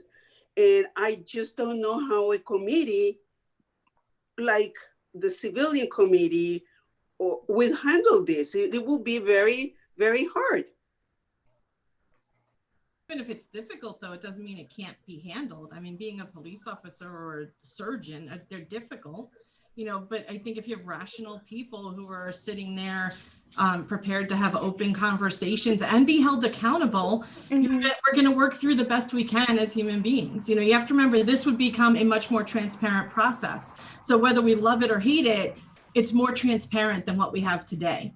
And if every recommendation that group makes, say to reprimand an officer, is then thrown away every single time, that's going to be public knowledge. That's going to become something that has to be discussed. So it actually puts this idea, and I don't know that we're 100% right or wrong, but it's where we feel we would be best in the village. It creates this, number one, an opportunity for people to be more ready to make a complaint because they know that complaint is going to be forwarded to a group of civilians. So it's not just being looked at by the police officer, somebody else is going to look at it. Number two, if we make a recommendation and every time it gets thrown out, that becomes public knowledge, and that's going to create a different issue that is going to have to be looked into. So you're adding a layer of transparency that does not exist today in any way. And I think in and of itself, that is a good thing. Because and a layer of accountability, because if the chief, you know, is throwing every single thing out, she better have great justification for doing so, right? I mean, like, she knows that if she's throwing everything out, someone's going to say, hey, what's going on here? And they're going to want her to be accountable for that and have a good reason. And she may have fantastic reasons, but she has to be able to articulate that and answer to it in a way that right now is not the case. So I have to get the other subcommittee in, and we have to talk about briefly the survey and where we are in the survey. So the other committee, and thank you, by the way, I didn't mean to, but I have, well, the truth is I have lasagna waiting at home, so I want to, well, that's the real truth. The next committee, the final committee would be the Crime Prevention Committee. I was on it. Theodora, Elsa, and Reverend Taylor are on that committee. And we had 11, 12, and 13. So we had deterrence effectiveness, we had crime prevention through environmental design, and we had violence prevention and violence reduction interventions as our 3 points. I can go through, Elsa and Theodora, I can go through what we discussed a little bit.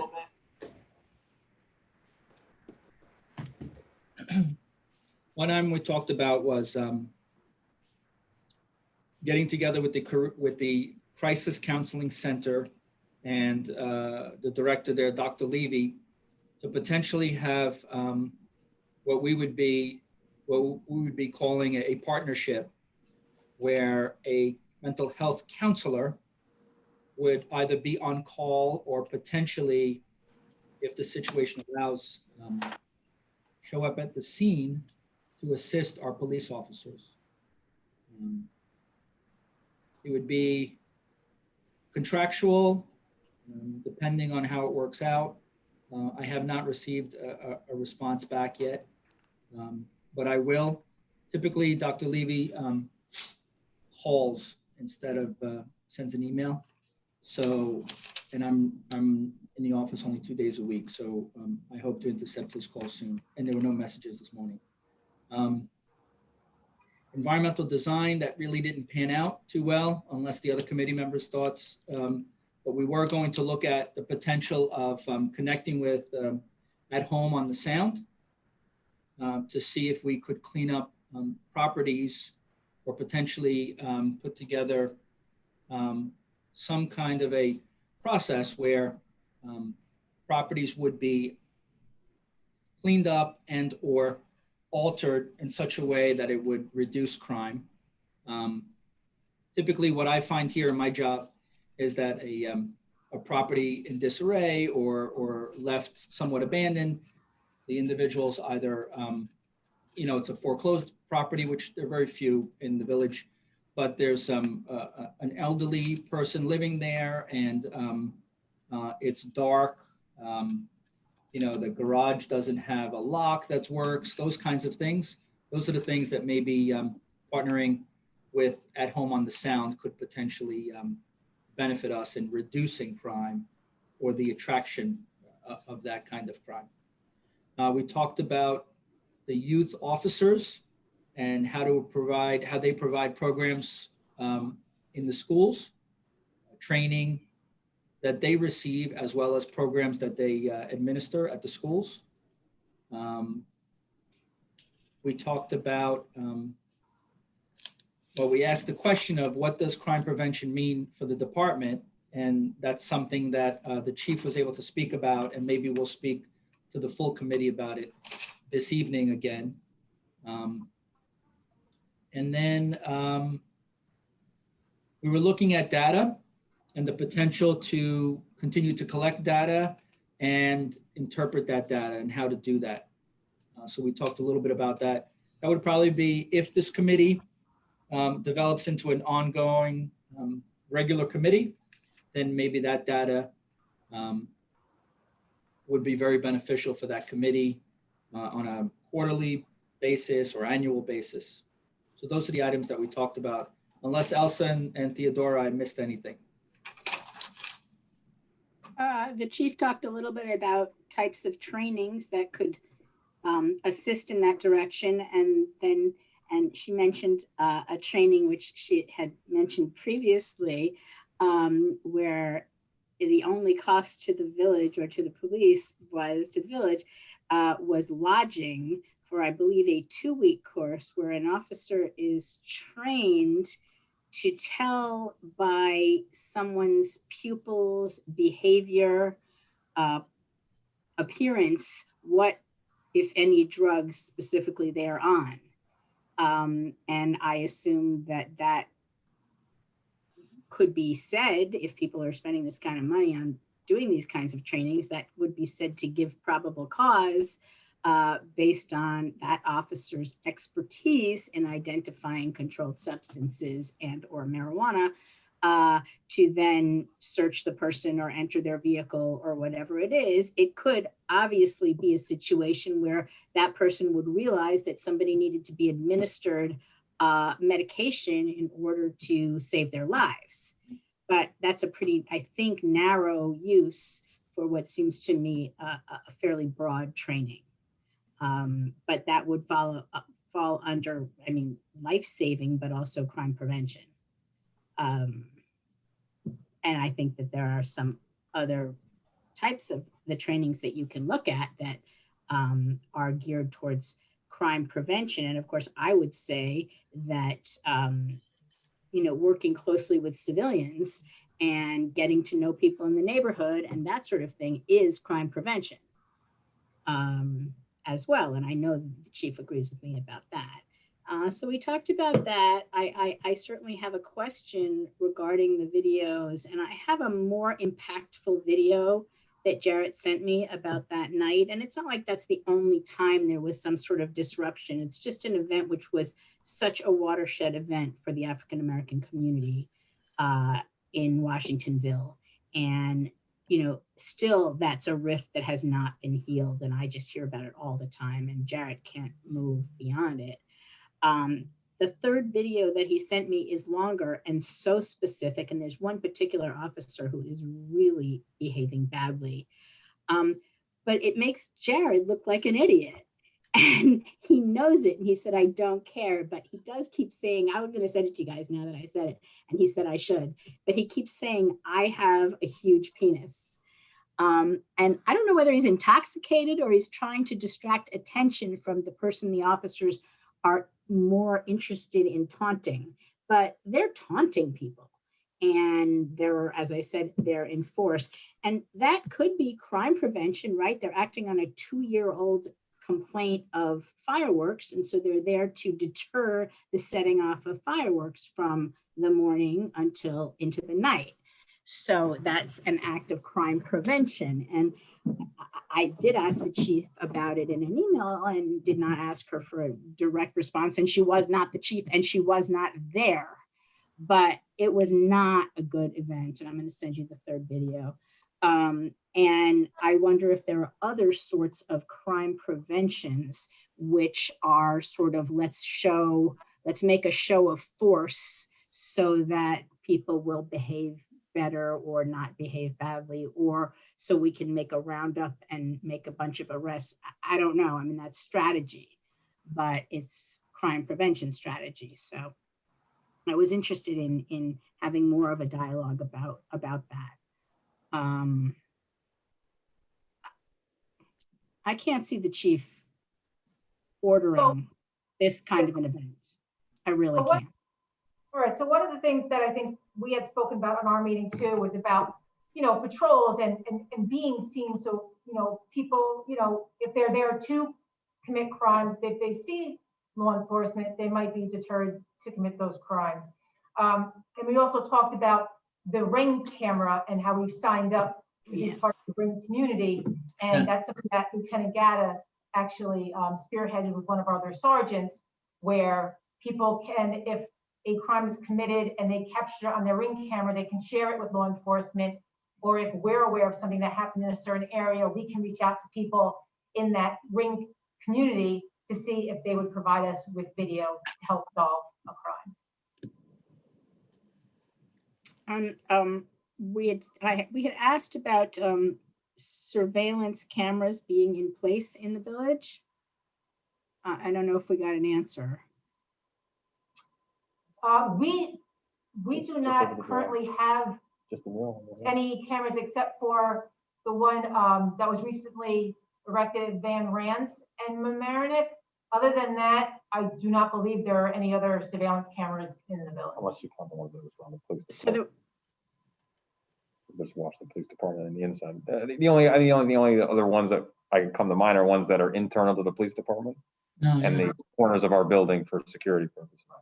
Oh, that seems good, but not a likely place of catching criminals, except maybe not such so bright ones, but so Lieutenant, we talked about I think we talked about, right, Chief, the potential. I had at my previous community a registry where the police department went out and tried to register business owners and private property owners, that if they would be willing to let the police department, the town where I work, know if they have a camera and a camera system like I had at my house, and if they're willing to share, potentially if something goes, something happens in that community. So I don't know if we've ever discussed anything like that, or know if you guys have ever discussed anything like that. I don't think that we've discussed anything, at least in the department, but that is something that we can look into doing, specifically with different storefronts that might have video that have street views. Right now, it's just old school detective work where we go out and try to identify cameras and then solicit the merchants, the owners, to get that video footage. So it is something we can look into to get ahead of the curve a little bit and already have a list of those establishments. It would be great. I believe that in the time when I left being a trustee and in the time when I became mayor, there was a conversation, but I wasn't a principal to it, but there was a conversation on the village board about installing cameras in different areas of the community. And they decided against it, and I don't remember the reasoning why. But there was a conversation. Maybe I could have Sally look in the minutes just to see just to give some historical background, because I don't know why they decided no. Okay. But Elsie, you wanted to say something? Yeah. Body cam? We also discussed the role of the police as a crime prevention in schools. So an officer was supposed to be at the meeting, and I think he or she couldn't be there, but we didn't get a clear understanding of that role.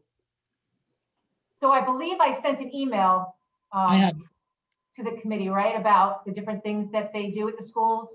I got the Citron. Yep.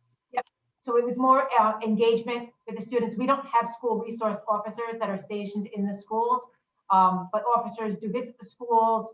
They'll engage with the students. They'll be present at a lot of the sporting events, lockdown drills.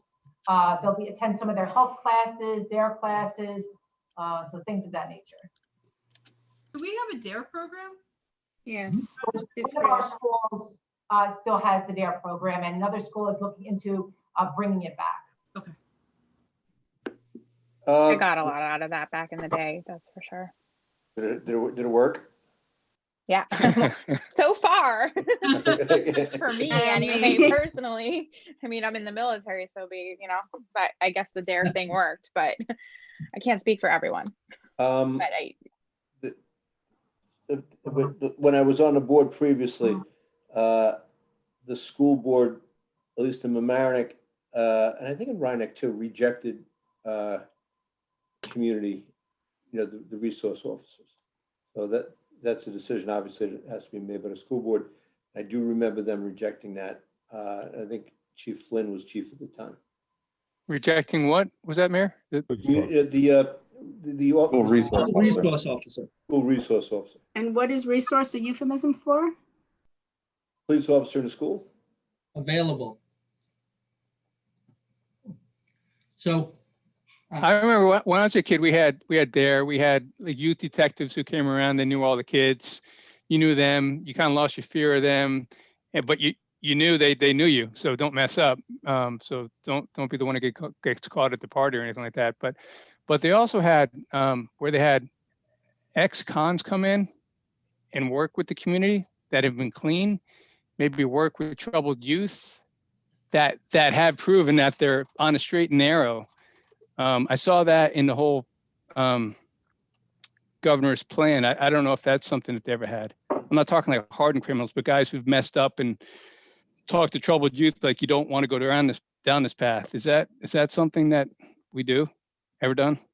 Not that I'm aware of. I would have to just double check with the schools. Maybe they do something like that without our knowledge, but I don't believe so. Okay. And also, Jerry, just to go back to what you're talking about, the community counseling center and part of them, as far as balance, I just wanted to interject something about that. Yeah, we've already had a collaborative relationship for approximately the last almost 2.5 years with the crisis stabilization team that Chief Ruza had mentioned earlier.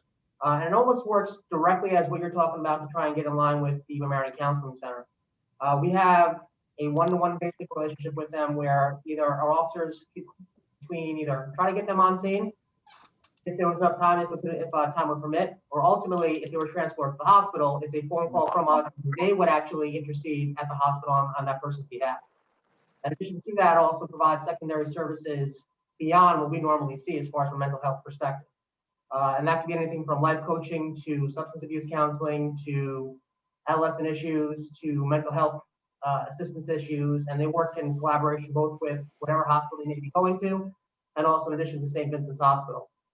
We've had that in place for the last 2.5 years. To give you an idea, we had roughly approximately 30 referrals last year from our own department to this organization that we've been working with. So we're on a first name basis. The benefit is I do happen to teach with what the main guy who runs it, a guy by the name of Mark Giuliano, who is he is the gentleman that I trust most as far as in regards to whenever I have an issue in regards to any kind of mental health questions or anything else along those lines. He is my first call. And usually takes a call. I've been on scene where we've had an issue with an individual having a mental health crisis, and it takes a phone call from me to all of a sudden where they've already been previously referred to them. That individual from his team will call them while we're there. And it offsets as far as, and it just basically either de-escalates or else just provides other means and avenues by which someone can get the services they need. We already have that collaborative relationship that's in place. It could be in addition to what you're talking about. Just wanted to make sure the community knew that there's something there. Good. That's what we're looking for. I'm sorry, I have to run. My son is, again, I have a 3-year-old and a 7-year-old, so it's tough. But I did want to give a quick shout out to the police department. They handled a scene in front of my house this morning, this afternoon. There was a mental health issue, and they were I very much appreciate them, and it was handled very nicely. And I just wanted to share that with this group. But a lot of survey. Thank you very much. Yeah, I shot an email off to the chief. I let her know, but I just wanted to share with you guys, I appreciated it. All right, everyone have a good night. It wasn't my son's. Bye, Lauren. What? It wasn't one of my sons.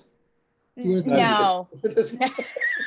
I mean, I guess, they are in the neighborhood sometimes, but, or regularly for that matter, but no, it was not. It was, okay, I don't think the person was from Mamaroneck. So I'll rest easy. Anyway, yeah. Good night. Thank you, Lauren. Bye, Lauren. Thanks so much. Happy New Year, everyone. Bye. Bye, too. Yeah. So, I will find Chief. I will find that email because it had the SID training on it, but it also had something else as far as what what the detectives provide at the school. So I'll find that and send it over to the committee. Okay, or else I can try to resend it too. I just lost track of it, that's all, but I'll find it. Sharon or Janet or John, do you want to give an update, a very basic update about our responsive rate? Yep. Type of thing? I'll jump in if you guys are good. We have an update that there are 681 surveys as of this afternoon. Wow. Our goal is to get approximately 1,000 because we're trying to at least keep about even with other communities, you know, who are based on size. So somewhere between 950 and 1,000 would be a reasonable amount to get. So we're hoping to hit that goal. We are struggling though. It was a rough time to ask people for help between Christmas and New Year, obviously for lots of reasons. And we have not been able to get support from certain groups that we thought might be more supportive of being able to share the survey. So we are looking for help. If anyone has people that they can contact and share that survey link with, if people talk to you about the survey, please encourage them that it is anonymous, it is confidential. The name, you don't even have to put your name on it. If you do, it's not shared with the group. So, so that's the second one. Yeah, Theodore. I'm gonna add something to that, if I may, for a moment. John. Because Jerry passed out some more updated statistics later this afternoon.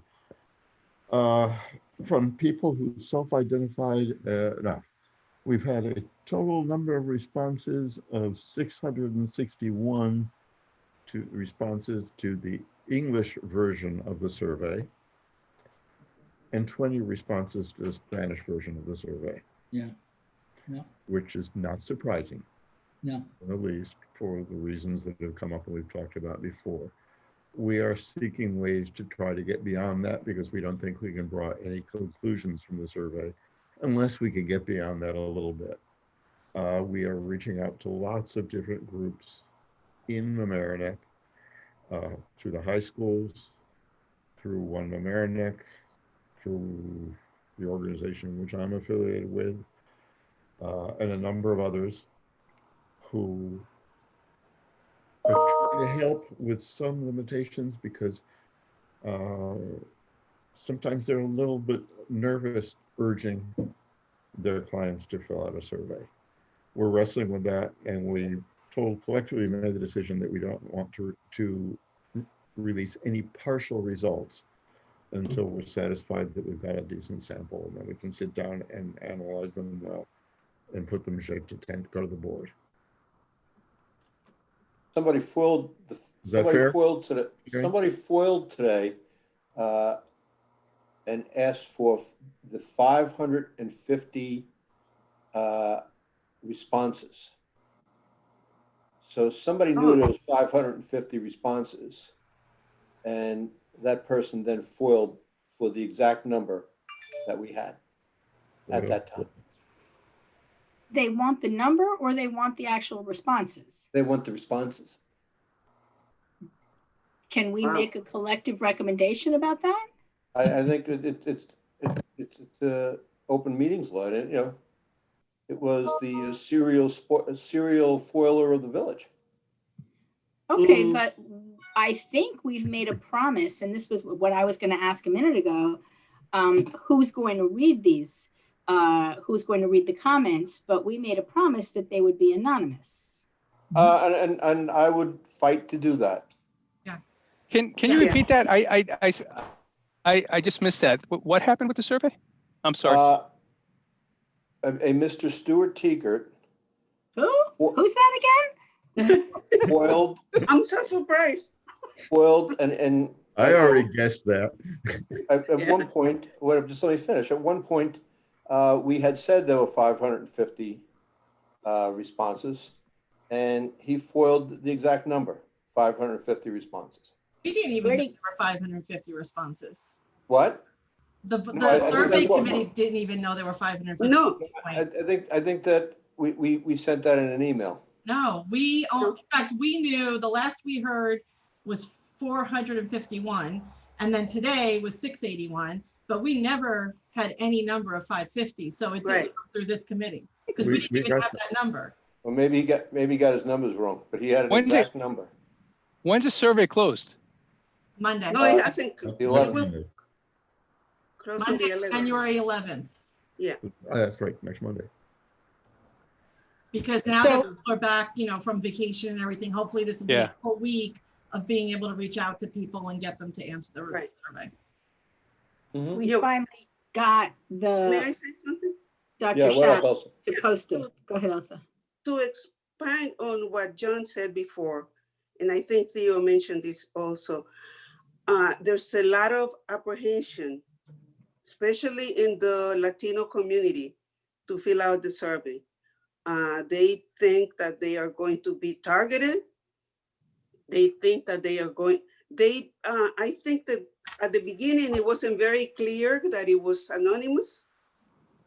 We just said it was confidential. So, but then we corrected that. But even some of my neighbors, they said, oh, I lost something, but I don't want to put what is it, because if I put it's a car or a kayak or a bicycle, they are going to identify me. So people have this notion that we are going to be sharing this information. Well, So I don't know how to go about that. I know, listen, I'm sure that this is more prevalent in people of color, but I think there's a lot of people, especially in this community, that always want to fly under the radar and want to spend their life under the radar. Yeah, but Tom, note the difference in the numbers of responses we've gotten from people. No, John, I'm not arguing that, John. I agree with you on that. I'm just saying that there's, that there's a human John, how nature do you- of it. How do you know there's a big difference? From other statistics you gave us, well, I don't want to put out all the different statistics, but there was a much larger response of people who identified as being white, non-Hispanic, than who identified as being Hispanic. Did we get that in email? I'm sorry, I didn't see anything like that. No, No, you didn't. I sent That it- is not I sent being- to the survey committee. And So that's Scott, it was, why I'm not giving any figures on it. it was 661 responses to the English survey and 20 responses to the Spanish survey. Right. That's the But information. also, but Jerry, within the English responses, there were some identified as Hispanics. Yeah, they just chose to fill it out in English. Right. Yeah. Yes. Yeah. But anybody who comes from Guatemala is never going to believe this is going to be anonymous. It's a serious problem we will have to do, and we'll have to somehow figure out how to take it into account when we read the things. So who is going to read them? Mm-hmm. Who will have eyes on them? I would guess this committee. The committee, the survey So- committee. Is that the chief, the sergeant, and I don't know the other officer? The survey committee. I mean, No. Elsa, Janet, Ramon. which law enforcement officers will be reading the The comments? chief is the member of the committee. Chief, will you be the only one reading them? Main thing, as well as an officer of rank and then subject matter expert, which are the ones that are here today. But I guess my question is, Jerry, was Miri going to try to compile everything or Robert to get all the data together? At the end? No, Chief, I can provide an analysis of the Correct. responses that we have, because SurveyMonkey allows us to do that. What Neri was going to do was put the paper copies in. We received 3 paper copies. So as we receive more, we did a mass mailing yesterday. We have them around the village. So as we receive more paper copies here at 123 or at the CRC or at the library, Neri was going to put them in so that they actually are part of the survey. But as of right now, I was just going to run reports for this committee, SurveyMonkey reports, at the close of the survey, which would be the. That raises a question to me, because we live in an era of leaks of everything. Yeah. There are 20 odd people on the committee, but there 15. were 4 people on the survey committee, and we intended to sit down together as 4 people and write a summary. do we want to share all of the comments? The individual answers are not, the yes and no answers I don't think are a problem. It's the spaces where people could write individual comments. Are those to be seen by everybody on the Police Reform Committee? I would think so. That's the responsibility of the committee. Yeah. I would ask, perhaps, I would like to discuss with the chief whether she would consider keeping them to herself and not sharing them with any other officers. We Not can sharing have, with- I have a problem with that. I mean, and we could share them in a file, an electronic file that can't be shared. right. I would think that would be very important because I would be concerned that we all have our own networks and that any one of us could be tempted to, in conversation, share the Yes. results for, even in an innocent way, you know, not even necessarily trying to do something, but there might be information in there that you don't want being shared across the board. You know, on the call listening in is the fearless Cliff Cases. And Jerry, I think he has the capacity to make a file that can't be shared, right? Sure. If Cliff can't do it, Sergeant Ballantyne can do it, so I'm not worried. That's funny. That's really funny. So I said this before, that I have a friend who's, I mean, now I'll bust him, but he's a personal trainer and he's a person of color and he lives on Fenimore and he drove to the diner to pick up his dinner and drove back home and he was stopped 3 times. This was maybe 3 months ago. And he doesn't want to fill out the survey because he knows that he'll be identified as soon as he describes the situation, even though I think it was 3 different officers who stopped him 3 different times between Fenimore and the Nautilus and back. But he doesn't want to reveal that information because he's got a bunch of friends who are cops and, you know, he's not a hostile guy and he just doesn't want to alienate anyone and he doesn't want to be identified as kind of a jerk or, you know, something like that. So, We can't do anything. and he thinks might as there well might be, now. he might as well do it now. Now you just, Yeah. it's not Why? You know who's watching? Nora Lucas and Robert Stark No, and some other those are guy. those are attendees. Everybody Right. could be watching. No one else knows that. No, that's not true. No, anybody can watch this. Anybody can watch Recorded this. session. It's a public Oh, session. recorded. Yeah. That's true. Yeah. That's So true. you might as well tell him, go fill it out now. I'm going to encourage him to do it. I'm not going to force him to do it. And No. it's certainly up to him. But I would like to be able to tell people, because I have been asked, who will be reading these.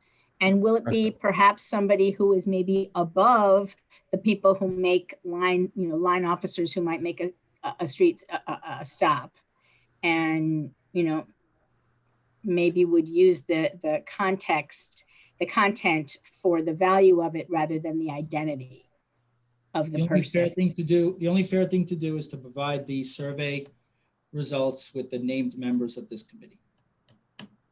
In The names of the members of? a non-shareable file format. Yeah. Okay. The other thing though to tell people, because they're still going to be afraid, is you don't have to fill in the squares and tell what happened. It asks you to do that if you want to. You can fill out the general yes and no, most likely, little bit likely, least likely answers without providing any personal identifiable information, and that will be useful. But that's the meat in of what we are going I agree with after. you. I agree with you, Elsa. But for some people who are afraid to fill out the survey, they might be willing to fill out that sanitized part of it without having to provide, well, you know, this guy called me this and he grabbed me by the bottom, or he did this and that, or he stopped. You know, I saw a couple of things years ago that horrified me. Well, that's why I was. wouldn't advise people to put that down in writing. That's why I was explaining to my neighbor that he was saying, and this is a, you know, well-to-do person, and he was saying, I don't want to identify why was the lost item. And I He said, doesn't just have to. say a personal property. Don't say, That's all he has to say is personal property. yeah. He doesn't have What to I think- say that because it has John, something what I- like that. Boom.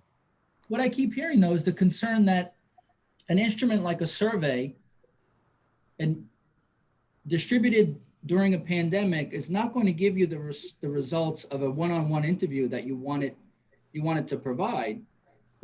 I think 680, let's say we get to 900 by next Monday.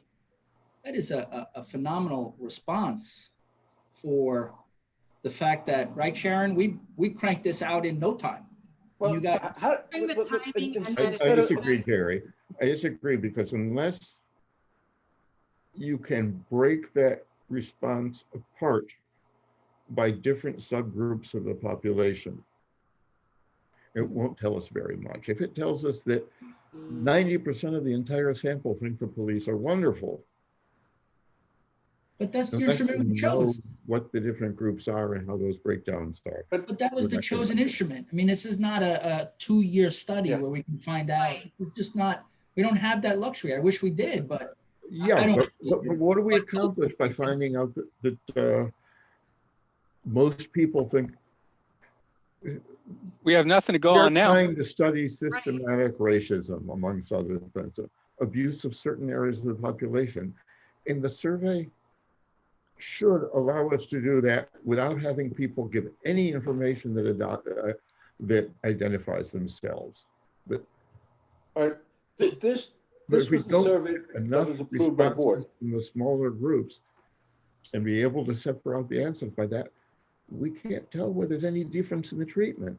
you're not going to be able to. I disagree with All you, right. John. Well, You're first of all, wrong, hold on. This is what we've chosen to do as a group. So that's where we are today. The question is, between today and Monday, how do we encourage more people to participate? Yes. That's what we're trying to do. We can't put the toothpaste back in the tube. But what we can do is, and how do we do that? I mean, I'm open to ideas. I've been sharing the heck out of it. I think I've sent it out in emails 3 times. I share it on social media constantly. I'm at a loss. I mean, and I'm hoping that's hitting some people, but I'd like some help here. I'd like to, I think one thing that could be said is the one thing I said a minute ago. You can point out very clearly, you can answer this survey without providing any specific personal data. John, I've said that in every email. Yeah. And you can't counter that. You can't, if people are that frightened, they're not going to do it. But what are we going to, John? Instead of what we're not going to do, what do we do? I want an action plan. How do we do this? If you guys want, I can tell you what we started. We can get it, but that's Yes, Tom, Sharon will be able to give you exactly how we distributed, what we did on foot, and then the mailing. And I've seen them in a couple of stores. Yeah, the we did last that. couple of Right, days. we did that. And we still have resources. I still have foot patrol.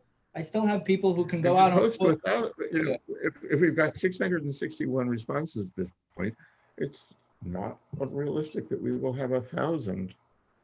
Know that we just the end of the week. 240 yesterday. They didn't get to people and get returned yet. So give people the week. Even if we get 50 of those or 30 of those, you're still going to get over 700. Sharon, where was that list from? We were shooting for like 1,000, weren't we? Didn't we think 1,000 was a good number when we started Yes. this? Yeah. Yes, we did. So we're not far off. This is a busy week. Like everyone was checked out last week. Right. So it's not impossible. Here's the 1,000's 5% of the population. That's about what answers surveys, right? Good. That's high. Yeah. and that would put us comparable to Rye. Good. How have we done with clergy? All right, so if you guys give me a second, I have a list of what we've been doing. We contacted the Larchmont Mamaroneck Hunger Task Force. They did not want to share. You heard it. Thank you. Malcolm? Yeah. I'm CRC, calling Malcolm. That's nonsense. No, I'm wait never- up, wait up, wait up. can I keep, Let's, hold on a second, before we start calling Malcolm's board made that decision. correct. And they made the decision because they didn't want their clients to feel like they had to do it. They wanted their clients to feel like this is just for food, and they made that decision. And So let me this just put whole something thing out. of putting the survey in the You know food what, bags didn't Theo, I happen. was still talking. And they have done an enormous amount of good in this community in the past 8-9 months. And, you know, we owe them a lot. They made that decision. It wasn't Malcolm, it was his board. I think if it was left to Malcolm's druthers, he would have done it. It was their board's decision that was not in line with their mission statement. And I'm just telling you the information I received. And if you've ever volunteered, I mean, I was there. on the Ever? last one. Theodore, come on. If you were there and you see I think we gave out over 1,000 bags the week of Christmas. 600 families within a 3-hour period. It was non-stop.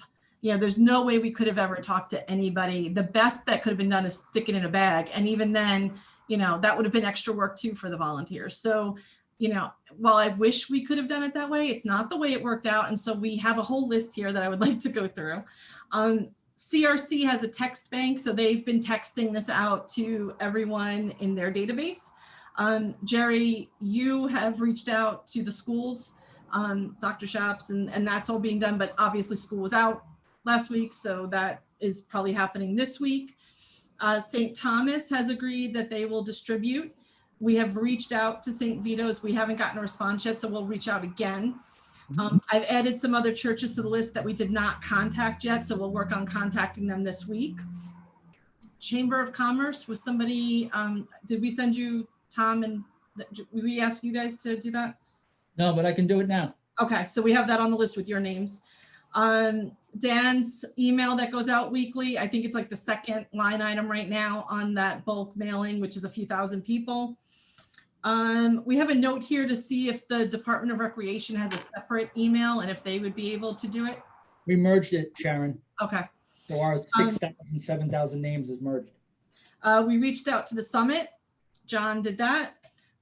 We've reached out to One Mamaroneck, Washingtonville Housing Alliance, and they have agreed to help us.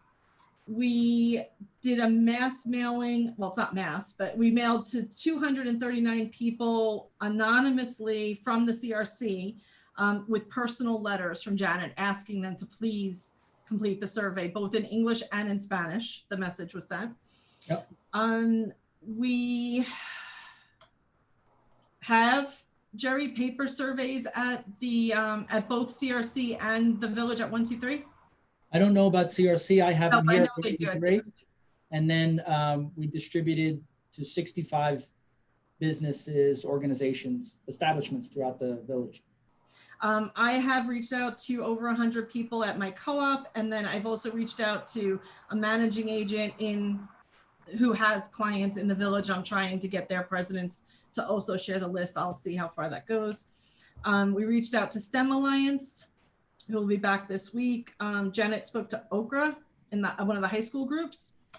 Elsa, I have your name, so I don't know if you want to add about media. Which media? Spanish media we were able to reach? Yeah. I asked the Westchester Hispano to add the link in their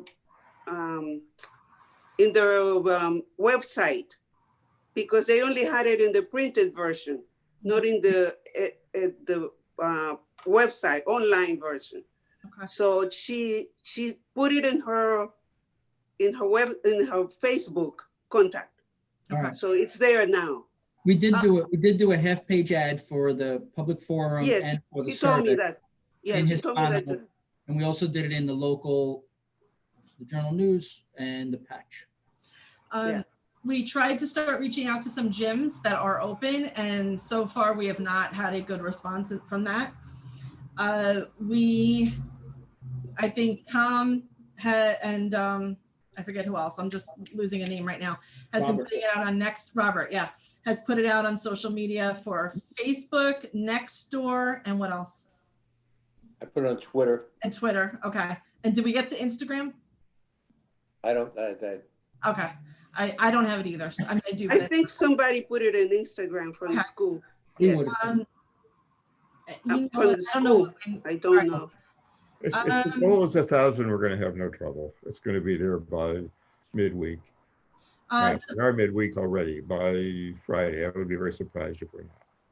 Does the library have a separate mailing list that we can ask them? I know they're closed, but if they have an email list, can we? We never tried. So what you do is you send me an email and I'll ask Courtney to work on that tomorrow. Thank you. Yeah. I have listed here the patch, but I don't have someone's name next to it. Yeah, we did that. Okay. And then that's it. So those are the resources that we have either already worked with or are trying to reach out to again because of the holidays. We just couldn't get people to answer a phone or an email. Okay. So we will keep working on that group. But if you have other ways that you can help or other ways to reach out to the community, we're asking for your help now. I will send it out again on Friday. Okay. So it gets people over the weekend. Sharon, I have a couple of hundred of each still here in Village Hall. I'm in Village Hall now. If you have a church or another organization or a building that wants multiple copies, I have runners that can go out and just deliver. Yeah, I think right now the churches are not having in-person services, and some of the other groups aren't either. So they could still They maybe have get dropped off. bulletins, right? So probably Tammy Burke at St. Thomas is willing to include a link to the survey in the bulletin. So St. Thomas did it already. Yeah. So how do we, I mean, St. Vito's, do they still have a Spanish Mass? Yeah, no. Okay. Yeah, I mean. So we have 6 or 7 churches we still have to reach out to. Because, you know, again, we've had multiple subcommittees, it's been a holiday, and we've met multiple times for each committee. So we did as much as we could on our own, and now we're gonna go back through the list again and catch up with all the things that we missed. Or if we just couldn't find somebody, you know, if they didn't pick up a phone, we left a message, we're calling them back, etc. So if it's not on the list and you have ideas, that's what we need. Or if you have contacts that we don't have at any of these locations that you can reach out to personally, that would also be helpful. Okay. And if you haven't filled out the survey yet, please go do it. I was the first one. Theo, I was not the first one. I don't want to include any personal information. They'll know who it is. Don't do it then. Theo, has the summit sent it out to their list? Yes, they have. Well, they've been invited to. I mean, I sent it out to the summit has been invited to, and there will, the next summit meeting is too late. What are you saying, John? You sent a request, Theo, and I sent a request to the summit. I've not heard back from Elaine, but I'm going to, I'll call Elaine.